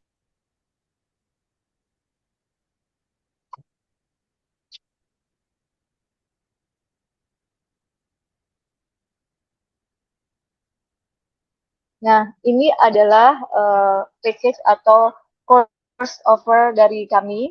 Jadi di kami ini adalah yang menjadi program unggulan dari kami adalah hospitality dan commercial cookery. Di sini tadi ada yang menanyakan, misal nanti kalau aku diploma leadership and management itu berapa lama Kak? Nah, itu kita ada di 52 minggu. Terus kita juga ada expand diploma di 92 minggu, atau kalau yang 52 minggu ini kan lebih 1 tahun, yaitu sertifikat kita ada sertifikat 3 juga, terus kita ada sertifikat 4, kita ada diploma, dan kita ada advance diploma. Tapi biasanya kalau nulis offshore, kita biasanya mengambil package. Jadi karena ada peraturan di Australia juga untuk mendapatkan working visa itu minimal belajar itu 92 minggu. Jadi banyak kan teman-teman yang sudah di sini nih baru lulus, misal dia mau ngambil ke hospitality, nah boleh ngambil package, jadi nanti akan dapat sertifikat 3, sertifikat 4, dan diploma. Atau enggak mau ngambil package 2, dia akan bertambah lagi, dia akan mendapatkan 4 sertifikat dalam waktu 138 minggu. Itu ada sertifikat 3, sertifikat 4, diploma, dan advance, diploma of hospitality management. Nah, untuk harga di sini kita semua untuk teman-teman yang mengikuti webinar ini kita adakan scholarship. Jadi teman-teman akan dapat eligible untuk scholarship itu sampai $1.000 gitu. Jadi jangan takut nanti kalau yang dari sini di sini nih aku mau ke hospitality Kak. Oh ya backgroundku mungkin nggak sesuai atau apa. Nah, kita tetap akan melihat background ya. Jadi kayak misal kalian ada gap tapi kalian ada pernah pengalaman bekerja sebagai hospitality. Nah, itu nanti kita bisa masukkan ke enrollment juga gitu, masih masuk di kita. Jadi totally untuk melamar di tempat kami itu untuk yang sudah SMA ya kita nggak masalah, kalau yang baru gitu, yang fresh graduate, tapi kalau misal sudah ada gap year gitu, nanti kita akan lihat dari background-nya gitu. Nah, ini Gimana Kak? pertanyaan yang Ya. banyak banget ditanyain peserta webinar kita juga sih, Kak, yang soal beasiswa. Jadi teman-teman kalau beasiswa itu biasanya tergantung sekolah masing-masing gitu ya. Apakah ada yang offer beasiswa atau biasanya potongan. Cuman kalau yang CBM ini very very generous gitu ya, kasih potongan atau beasiswa sebesar up to $1.000. Ini merupakan kesempatan yang lumayan bagus, especially buat teman-teman yang mau kuliah di Melbourne gitu. Terus juga kalau aku lihat price-nya di sini aja tuh udah lumayan lumayan affordable gitu, apalagi ditambah beasiswa gitu ya. So teman-teman nanti kalau memang ada yang interested buat ngambil course ini, kalian bisa hubungin kita juga.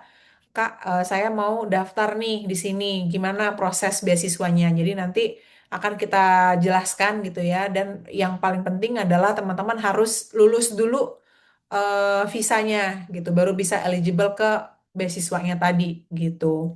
Nanti bisa mention ke kita, Kak, aku datang dari webinar yang kemarin. Nanti bisa kita cek juga nomor HP-nya terdaftar atau enggak di webinar kita, baru nanti akan kita proses aplikasinya sampai nanti lulus, baru kita akan ngobrol lagi nih sama CBM gimana peserta ini yang udah join webinar bisa mendapatkan beasiswa tadi, gitu ya. Iya, benar sekali Kak Tias. Tapi untuk beasiswa kita juga ada kasih kemudahan kok. Jadi kita minta profil kalian aja seperti CV gitu. Misal nih Kak, aku tertarik nih mau di hospitality, saya mau ngambil package cookery gitu. Nanti kan bisa hubungin student, tapi saya eligible nggak ya Kak dapat scholarship gitu. Oke, nanti kita tinggal kalian kasih aja profil kalian ke kita. Nanti biasa kita akan lihat, oh ya ini karena kalian misal bagus atau rapotnya bagus, kalau misal yang fresh graduate, kalau misal yang sudah ada gap, nanti oh pekerjaannya memang relate, dan ini kalau enggak IELTS-nya bagus di atas 6,5. Nah biasanya itu akan banget kita akan concern ke scholarship itu sendiri gitu. Oke, oke. Jadi mungkin di sini teman-teman nih IELTS-nya yang misal dapat 6,5, nah itu biasanya kita akan concern sih, kita akan kasih. Terus kalau enggak kerjaannya yang memang benar-benar relate, nah kalau enggak rapotnya sebelumnya itu bagus, nah itu benar-benar akan kita kasih kok gitu. Oke, Tapi thank untuk you so masuk much. di sekolah kami itu minimal 6 sih untuk IELTS-nya gitu. Tapi nanti 6 pun juga kita akan consider lah, maksudnya kita akan lihat dari segi yang lain gitu untuk Ya. mendapatkan beasiswa. Mm-mm. Jadi aman aja. Pokoknya kalau kalian pengen ke Aussie dan pengen cari college yang affordable dan di sana mau part time juga, nah nanti tinggal hubungin aja student Kak, aku pengen hospitality dong. Oh, nanti mereka akan bantu kalian dari awal sampai akhir. Nah, kayak gitu. Oke, makasih Nah, Kak penjelasannya. Nanti ya, lebih detailnya bisa nanti chat sama kita juga ya, teman-teman. ya, Oke, Kak. kita next dulu.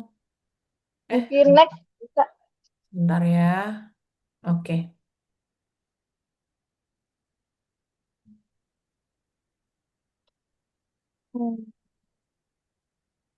Selanjutnya, Kak. Ya, oke. Untuk yang courses package ini, kita sudah termasuk dengan staff kit, kita termasuk dengan material fee, kemudian kita juga sudah termasuk enrollment. Nah, masih juga dapat scholarship. Jadi, untuk harga package ini nih, misal di 2.900 kalian dapat scholarship nanti 1.000, berarti kan 2.900 ini sudah include semuanya gitu. Dan pembayarannya pun nanti misal kalian mau masuk, kalian bayar seberapa, misal 2.000, nah nanti setelah sisanya di approve bayar lagi 2.000, nah sisanya misal ini sisanya misal 16.000, nah kalian bisa nanti dicicil tiap bulannya gitu, atau mau bayar per termnya itu boleh banget gitu di awal. Nah, kita sebenarnya fleksibel karena kita buat per bulan ini untuk membantu teman-teman yang memang concernnya di sana adalah part time gitu. Oke, dikasih kemudahan ya. Dan ini juga, by the way, biaya ini lumayan affordable loh teman-teman, di sekolah di Australia gitu ya. So you can consider this as option juga kalau pengen di bidang ini ya. Nah, ini cara apply-nya gimana Kak? Boleh, kita bisa connect selanjutnya Kak. Jadi untuk dokumen yang diperlukan untuk sekolah kita, sekolah kami sendiri hanyalah paspor, kemudian English uh, English Proficiency Test atau IELTS atau PTE. Kalau IELTS itu minimal 6, kalau PTE itu tuh 5,1 atau 5,2. Terus kemudian kalian umurnya harus 18 tahun gitu. Seperti itu. Itu gampang banget sih yang itu. Tapi untuk next lagi visanya itu nanti bisa sama student, mereka akan bantu lagi gitu. Kalau dari kita nggak perlu kayak financial evidence, nah kita nggak perlu itu gitu. Cukup paspor sama akademik transkrip, kemudian IELTS, nah kayak gitu. Oke, itu aja sih. Nanti selanjutnya untuk nextnya akan dibantu oleh student. Oke? Ya. Nah, biasanya step-stepnya itu, tadi kan udah dibilang ya, dipermudah semuanya dan dipercepat proses offer letter. Jadi teman-teman kalau udah apply dan kita bantu juga kelengkapan dokumen lainnya untuk visa. Kalau ini kan dokumen buat sekolah. Kalau untuk visa tuh beda lagi, nambah-nambah lagi lah kayak financial statement yang bank account gitu ya. Terus ada genuine statement, ada listnya lah gitu. Nanti kalau mau tahu, kalian bisa cek Instagram kita juga atau chat ini admin kita ada Dila di situ juga kalau teman-teman pengen tanya. Nah, kalau nanti udah apply, biasanya dapat offer letter gitu. Baru dapat offer letter, kita akan lanjutkan juga ke ujung-ujungnya COE gitu ya. Setelah payment, COE gitu. Ya, Confirmation of apa I-nya aku lupa. enrollment, Hah? enrollment, Enrollment. enrollment. Jadi kayak Ya, udah di certified, udah di confirm istilahnya gitu. Kalau bisa enroll atau memulai kuliah gitu. Nah, untuk umur sendiri tadi ada banyak yang tanya juga untuk umur. Kalian bisa minimal. cek di chat juga ya teman-teman untuk detailnya karena tadi ada yang agak concern umurnya udah 32 tahun gimana gitu.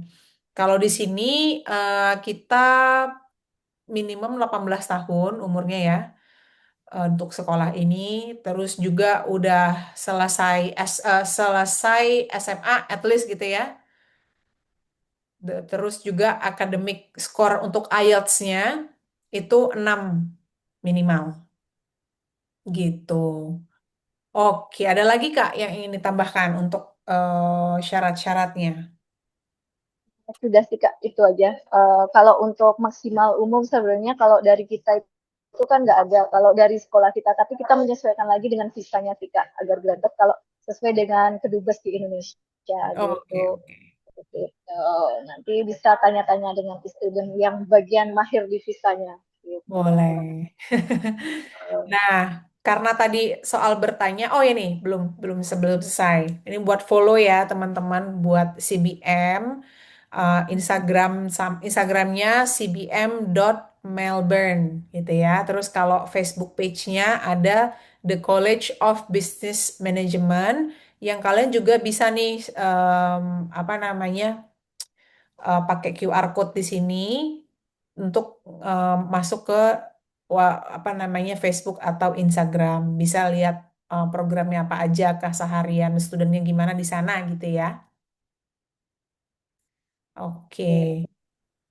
Nah, untuk next, oh ya ini juga websitenya. Kalian juga bisa lihat di sini ada coursesnya apa aja. Tadi udah dijelasin juga sama Kak Natalia untuk detail course-nya apa-apa aja. Kalau lebih detailnya lagi mungkin bisa apa namanya pergi ke websitenya langsung gitu ya. Iya. Nah, kita Untuk langsung gimana Kak? Iya, untuk tambahan untuk college kami ini kita ada di level 2 gitu. Tapi biasanya ada tanya, Kak, ini sekolahnya level berapa? Level 1, 2, 3. Nah, kebetulan untuk CBM kita sendiri kita level 2 gitu. Oke. Jadi untuk offshore biasanya masih pada seneng sih. Oh, masih di level 2. Nah, kayak gitu. Tapi biasa ada yang nggak ngelihat level itu seperti akreditasi gitu. Dan penting teman-teman buat visanya lulus, kalian harus tahu soal akreditasi ini. Jangan mentang-mentang, oh ya aku mau diploma aja. Tapi nggak taunya diplomanya cuma level 2 atau satu yang secara visa mungkin nggak terlalu kuat gitu ya. Mungkin gitu. Terus em, kalian harus walk through details-details ini juga, harus ngelihat secara legality kampus gitu ya. Itu harus penting banget ada apa kode krikosnya. Tadi ada di depan paling Ya. depan banget CBM dari Kanatalia ada menjelaskan ada ngasih juga krikos. Kalau mau daftar kuliah tuh harus ngelihat itu juga teman-teman jangan sampai kena Ya. tipu ya. Ya, benar. Tapi saya koreksi Kak, untuk yang paling bagus itu level pertama, yaitu biasanya untuk negeri-negeri. Kalau untuk college di kita itu sebenarnya level 2 udah bagus sih. Level 3 itu di bawahnya biasanya. Oh iya ya. I mean ya Oh, koreksi tadi ya that's good actually. Oke, nah kita masuk ke bagian Q&A nih. Ini pertanyaan yang udah di-submit. Ada pertanyaan-pertanyaan mirip yang aku rangkum aja lah, jangan dua kali gitu ya. Pertanyaan pertama ini sebenarnya tadi udah ditanya lagi juga di kolom komentar. Nggak apa-apa, mungkin nggak banyak yang baca. Ini pertanyaan adalah, apakah apa yang bisa dilakukan jika selama masa studi mendapati sakit? Adakah layanan vaskes berbasis asuransi kayak BPJS atau di Indonesia kalau di Indonesia gitu ya BPJS selama studi di Australia yang bisa digunakan untuk menunjang kesehatan. Nah, aku ngundang Dila deh teman kita ya apa namanya tim kita untuk roughly ngejawab pertanyaan ini secara garis besar aja. Dila, kamu udah standby? Halo Kak. Iya, gimana Dila? Boleh tolong dibantu? Boleh boleh. Pertama, apakah yang bisa dilakukan jika selama masa studi mendapatkan sakit? Oke. Kalau pertanyaan pertama, basically sebenarnya sebelum kita ke Australia, kita tuh emang mesti ada yang namanya insurance. Jadi kalau di Indo tuh mirip-mirip BPJS lah ya. Jadi kayak kita tuh mesti punya yang namanya student insurance. Nah, jadi untuk agent emang itu tuh bantu atau assist membeli insurance tersebut. Biasanya sih providernya tuh dari NIB, Allianz, terus Bupa juga ada gitu ya. Nah, terus covernya itu banyak kok. Untuk yang di cover apa aja nanti perlu dicek lebih detail lagi sih. Nanti kami kirimkan gitu. Jadi don't worry kalau misalnya lagi sakit apa gimana mau check up itu bisa di cover sama BPJS atau kayak insurance gitu di Australia. Itu sih. Dan insurance ini merupakan kewajiban apa ya istilahnya? Kalian harus ada insurance untuk mendaftar studi di Australia. gitu kan. Betul. Jadi Heeh. sebelum emang kita apply visa, emang kita tuh harus punya insurance karena itu salah satu persyaratan. Jadi wajib kita penuhi beli insurance, habis itu kita bisa apply student visa gitu sebelum ke sana. Jadi pas udah di sana just in case sakit, nah itu bisa dipakai gitu. Oke. Itu sih. Oke, untuk detail, karena kan orang case-nya macam-macam ya, itu bisa langsung chat Dila, atau kalian bisa ke Instagram kita, chat aja, apa namanya, sosial media kita. Nanti kita akan kasih WhatsApp number biasanya, buat detailnya. Thank you, Dila. Oke, um, next-nya, ini mungkin buat Kak Lidzi, apakah akan ada diskriminasi atau rasisme, misalnya terhadap agama atau ras tertentu? Nggak ada sih Kak, kebetulan, kecuali aku pernah ngalamin rasisme, tapi itu kayak waktu aku ke suburb, aku ke countryside yang jauh banget, yang kayak 2 jam dari kota. Tapi kalau misalkan di kota Melbourne sendiri itu karena emang kota untuk international student ya, jadi semua orang udah familiar, dan kalau misalkan kalian ketemu orang pasti mereka otomatis langsung nanya, "Where are you from?" 'Cause they know kayak kita tuh, pasti tuh dari luar negeri gitu loh, jadi mereka aman aja. Generally sih kayak lingkungan kampus gitu-gitu lumayan open. Lingkungan main pun kalau masih di kota ya, itu orang kan beda-beda ya di sana. Jadi udah terbiasa gitu. So don't worry about it. Pakai jilbab juga banyak. Bahkan di sini apa namanya ada suburb tertentu gitu ya kayak regional area gitu.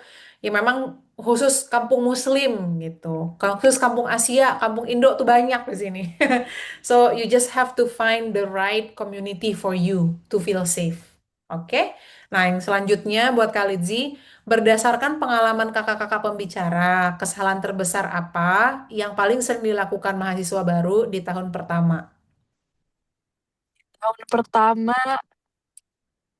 itu terlalu kalau sebenarnya bukan kesalahan sih, kayak banyak tuh yang kayak terlena gitu ya, karena di Melbourne ini, seru banget gitu loh, kayak banyak ada kebebasan, habis itu banyak event sana sini gitu. Jadi mereka lebih fokus sama main daripada studinya atau kerjaannya gitu ya.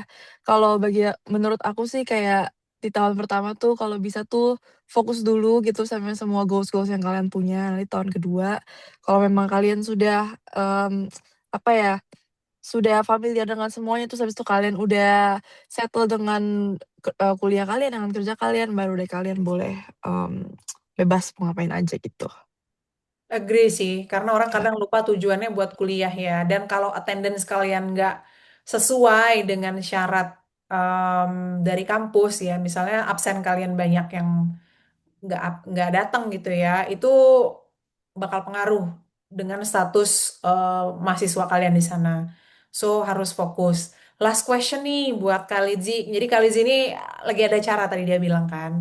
Jadi dia agak izin cabut soon gitu nih. Ini last question buat kakak. Bagaimana tips sukses mendapatkan part-time job pertama bagi mahasiswa internasional yang belum punya pengalaman kerja di Australia? Tadi ada sentil sedikit, tapi boleh deh dijawab lagi. Oke.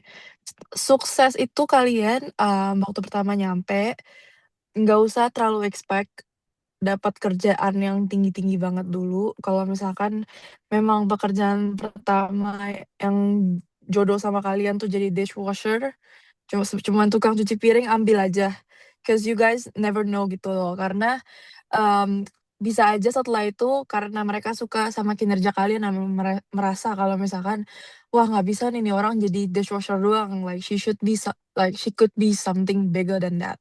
Terus itu pasti manajer bisa naikin pangkat kalian, itu bisa karena aku dulu cuman dari tim member doang, tiba-tiba aku jadi assistant manager, which is quite a big role as a 18 years old gitu loh di sana, gitu. Terus juga, mmm, kalian nggak pernah tahu hidup tuh membawa kalian kemana. Karena dulu juga waktu aku kerja di bar ini, aku tuh cuman asal asal apply lagi gitu loh, dan aku tuh nggak punya pengalaman, aku nggak tahu apapun tentang barang, nggak bisa bartending, aku nggak bisa waitressing. Cuma mereka tuh karena baik, mereka ngasih aku opportunity untuk belajar dari awal, sampai akhirnya sekarang aku udah bener-bener jago bartending dan front of house juga.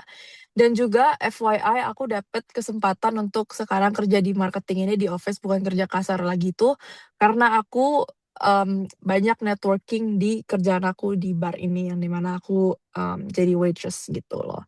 Jadi success doesn't come fast, doesn't come instantly, tapi kalau kalian ngelakuin apa yang kalian sedang lakuin tuh seriously dengan tekun gitu dan kalian niat dan sepenuh hati, pasti bakal ada jalan yang kebuka untuk Keren banget. sukses Jadi gitu. harus kasih lihat profesionalitasnya ya. Walaupun kerja cuman mulai dari cuci piring atau motong-motongin sayur gitu. So teman-teman kalau di negara orang harus um, kerja keras, harus show yourself you are eligible for this bigger opportunity gitu ya.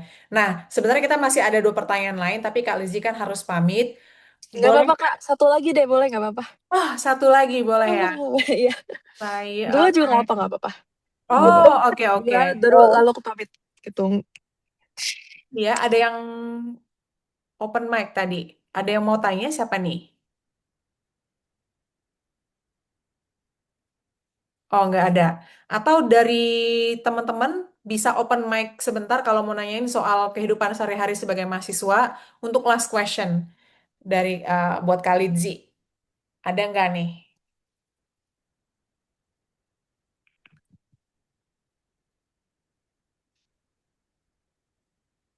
Belum ada ya. Nggak apa-apa. Mungkin gini aja. Oh, ada. Oke, Ray. Gimana, Ray? Mau tanya apa? Halo, selamat siang Kak Tia sama Kak Litsi. Iya. Iya, halo. Ya, sebelumnya salam kenal nih. Aku cuman mau ini aja sih. Kalau di Melbourne itu lebih ke kayak cost living-nya, sama kayak kalau misalnya apa, kayak nyari-nyari itu yang part time kayak gitu biasanya di restoran besar kah atau catering kah atau gimana ya? Mau ngebandingin di Adelaide aja sih sebenarnya. Karena aku base di Adelaide sekarang. Oke, kalau cost living, tadi udah disampaikan sama Kanat itu kalau misalkan hidup normal student itu 1.500 sampai 2.000 itu will cover. Maybe Adelaide is way cheaper than that, but I'm not sure. Terus kalau untuk pekerjaan di sini sih kita um, lebih ke resto-resto biasa aja sih yang ada di CBD gitu, kita apply sebagai waitress or kitchen hand atau dishwashing, itu yang pekerjaan yang common-common aja sih gitu. Nggak, kalau catering sih aku jarang denger sih kebetulan. Rata-rata tuh di restoran, hotel, atau bar, atau cafe gitu. Oke. Itu sorry, mau make sure lagi. Itu berarti hanya untuk dari rent sama groceries doang atau termasuk dari having fun segala macam?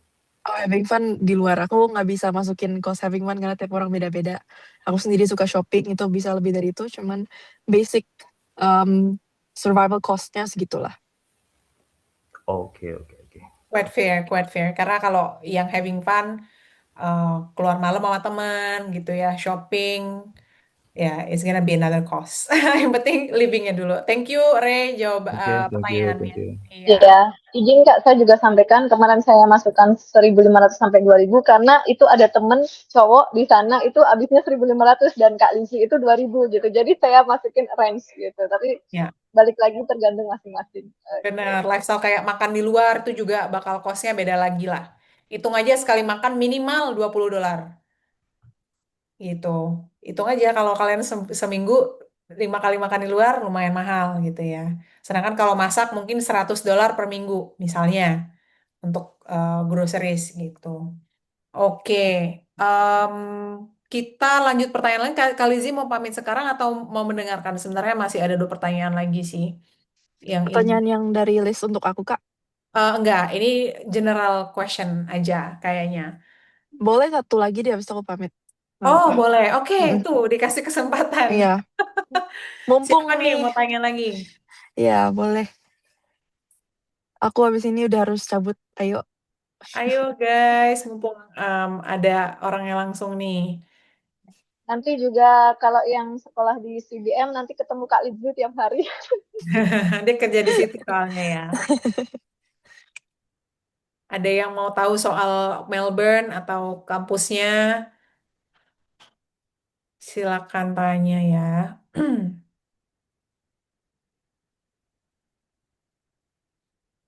Kayaknya belum ada lagi, Kak. Tadi si Ray langsung itu kan, ini belum ada lagi. Ya, kita bisa lanjut pertanyaan lain mungkin sambil Kak Lizzie pamit ya. Oke, Oke, makasih Kak. banyak Kak Lizzie waktunya. Nanti eh, kontak-kontak lagi ya sama kita. Iya, Kita bisa collab lagi. Iya, iya. Thank you so much yang udah join semuanya, yang mungkin ngeliat aku di IG. Hope I can see you guys in the next one. Sama student pas kalau ada lagi. amin. Mudah-mudahan. Thank you so much. Thank Ditunggu you, collabnya. Katia. Dah, kita lanjut ke question Bye. yang lain ya. Thank you. Oke, nah ini saya pertanyaannya ya, saya juga pernah mendengar tidak semua beasiswa itu gratis. Bahkan katanya kita menghabiskan banyak duit dulu untuk memakan sekitar ratusan juta. Mungkin maksudnya pas datang ke Aussie habis segitu, gitu ya, bisa segitu. Lalu berapa kisaran dana yang perlu dipersiapkan jika benar? Nah ini mungkin aku tanya Dila lagi dulu ya, karena ini skopnya general gitu ya. Boleh deh Dila. Oh iya. Sebenarnya kalau untuk beasiswa kita nggak ngeluarin biaya apa-apa sih untuk apply-nya ya. Basically sebenarnya kayak kita cuma daftar ke sekolah, kita nyerahin kayak akademik transkrip, habis itu sekolah bisa assess dapat beasiswa apa enggaknya. Nah, ini tuh nggak memakan biaya sama sekali, 0 rupiah. Nah, mungkin maksudnya di sini sih kalau dari aku tangkap pertanyaannya mungkin kayak apa ya, tuition fee normalnya terus kayak dapat mungkin dapat scholarship yang hanya parsial ya Kak, yang hanya potongan karena Ya. emang mostly tuh setiap sekolah punya potongan beasiswa tapi nggak full, nggak 100%. Kebanyakan tuh kayak 10 sampai 30%. Nah, mungkin ya masih dikenakan biaya karena cuma dapatnya ya segitu gitu. Tapi kalau untuk proses dapat beasiswanya nggak ada sama sekali sih yang perlu dibayar gitu, alias nol. Itu sih Kak. Kak Natalia ada yang mau nambahin nggak di sini? Oke ya, basically kita untuk di CBM sendiri kita untuk beasiswa tidak ada full funded. Jadi seperti yang saya sampaikan tadi, kita based on the profile studentnya gitu. Seperti kemarin dari pokoknya kalau yang dari sini nih yang ikut webinar nanti dicek. Nah, kita akan kalian akan eligible dapat sampai 1.000 gitu. Kita lihat profil kalian dulu gitu. Paling dapat 500 atau 300 kan lumayan juga gitu. Apalagi kita di sini ada onshore, ada yang offshore. Nah, kayak gitu. Itu aja sih, Kak. Oke, oke. We have another one last question, tapi mau heads up dulu teman-teman. Habis ini masih ada satu quiz lagi ya, biar nggak cabut. Ini nanggung banget. Oke, saya S1 jurusan keperawatan, keperawatan anestesiologi, tapi ingin lanjut S2 di sana dengan keterbatasan bahasa Inggris yang sangat kurang. Bagaimana solusinya, Kak? Ini aku jawab dulu nanti nanti kalau Dila bisa bantu tambahin ya. Nah, apakah English itu sangat mempengaruhi? Sangat, teman-teman, sangat mempengaruhi. Pertama, untuk syarat masuk kuliahnya dulu. Gimana kalian mau pergi atau kuliah tinggal di luar negeri yang memang negaranya ini English speaking gitu ya. Kalau kalian nggak bisa gitu. Jadi memang solusinya gimana?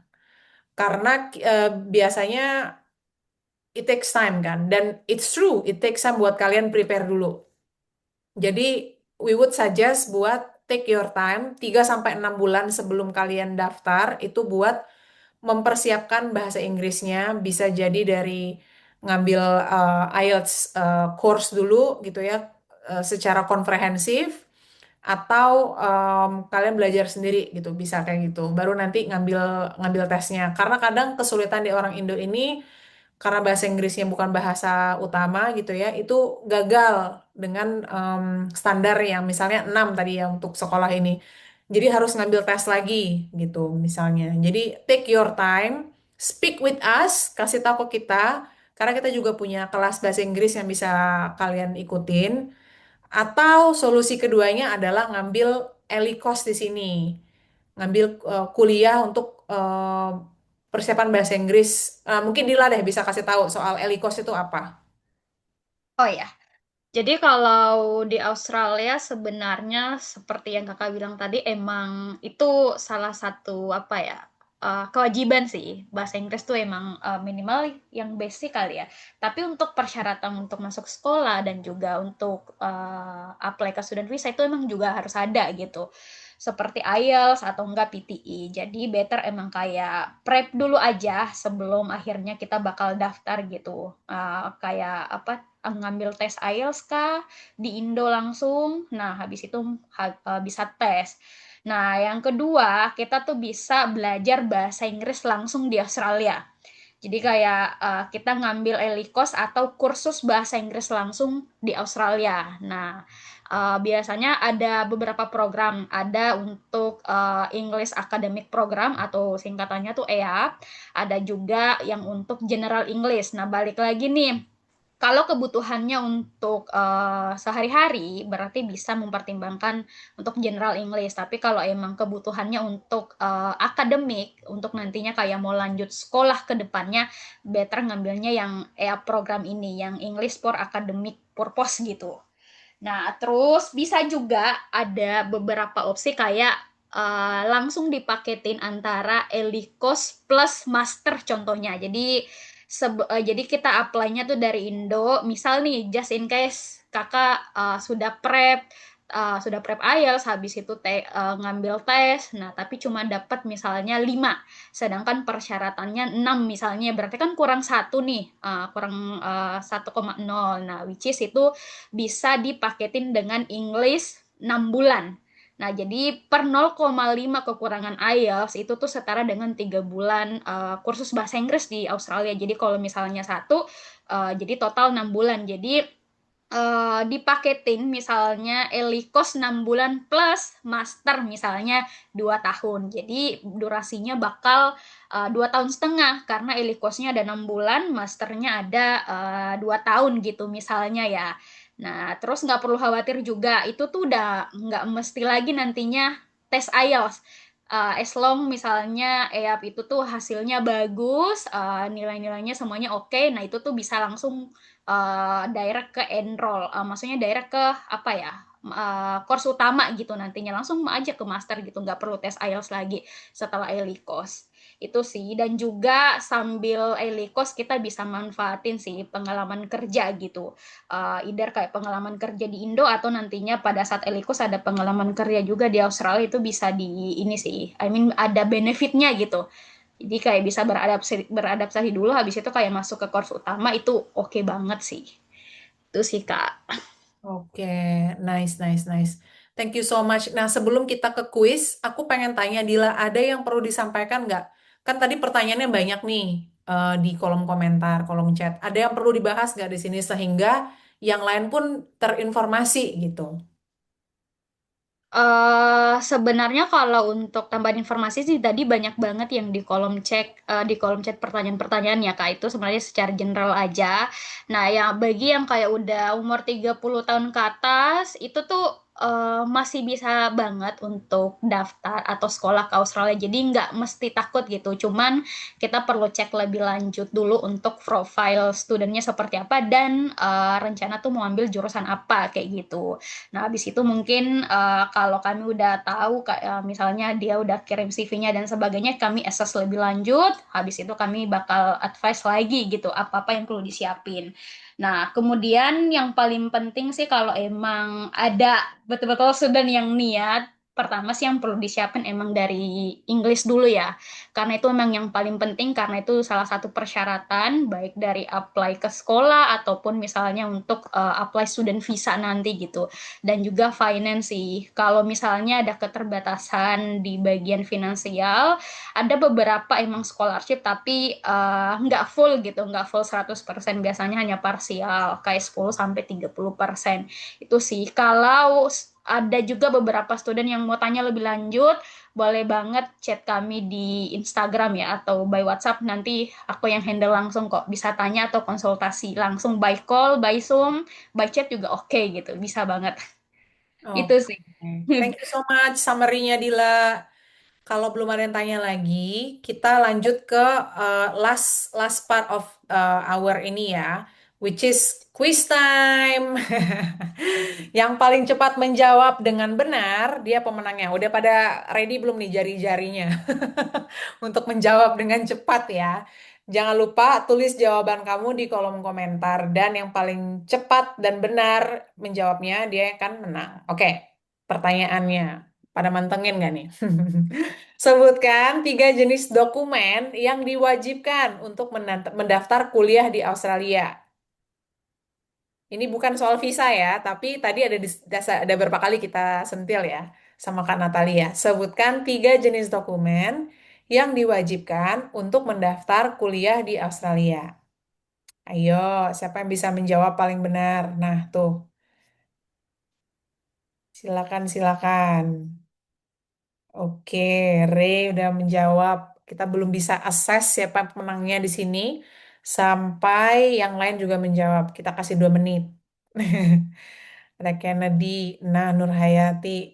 Oke, ayo tim Student Plus, silakan dicek siapa yang paling tepat. Ada 1 menit lagi.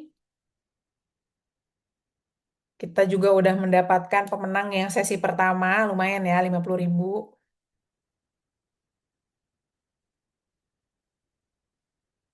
Oke. Nah, kayaknya aku juga kelihatan nih pemenang yang ini. Udah ada, udah ada yang pas banget.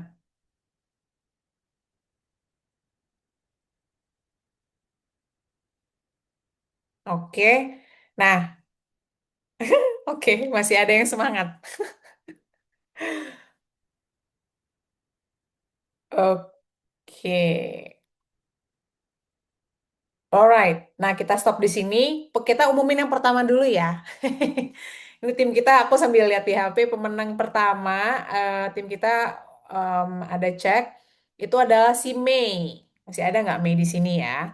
Mei nanti coba kasih nomor HP. Mungkin Rida, tim kita bakal ngechat. Nah, coba Rida chat pribadi ke Mei, minta nomor HP-nya biar kita bisa chat pribadi ya, atau Dila ya. Oke, selamat Mei, pemenang pertama.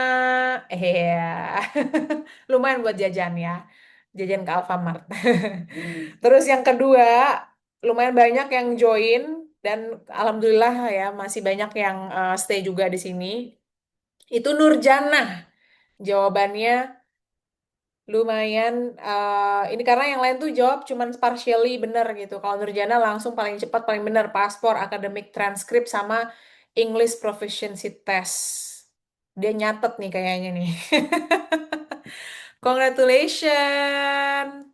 Nah, itu juga Dila ada ngasih nomor HP dia biar bisa chat di sini ya. Oh, udah konsultasi sih Mei. Keren banget. Dia udah rajin nih ngobrol sama kita.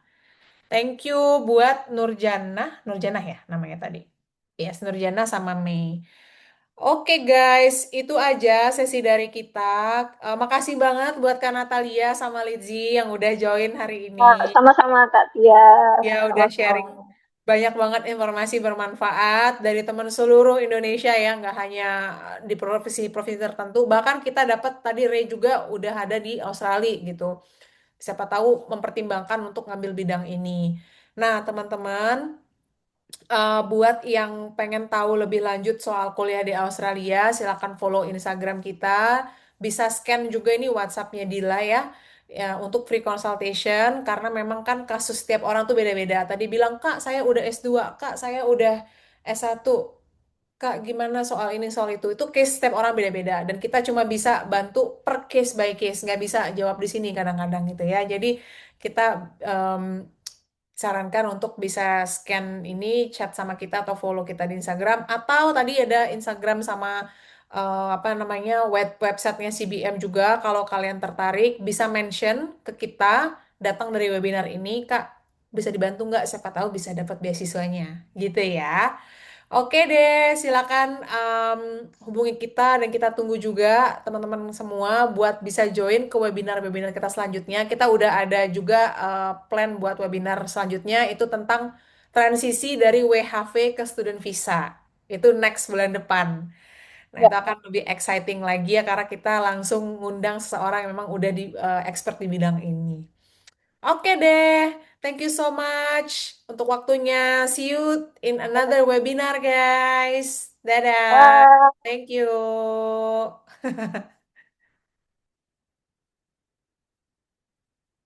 Thank you very much. Thank you, Kak. Yo, see you in another webinar.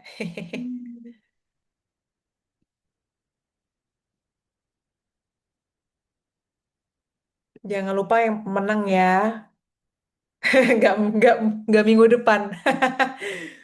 Kita butuh waktu buat mengundang tamu-tamunya ya. Tinggal follow aja Instagram kita jadi bisa terus update acara-acara kita. Alright, aku pamit dulu. Dadah.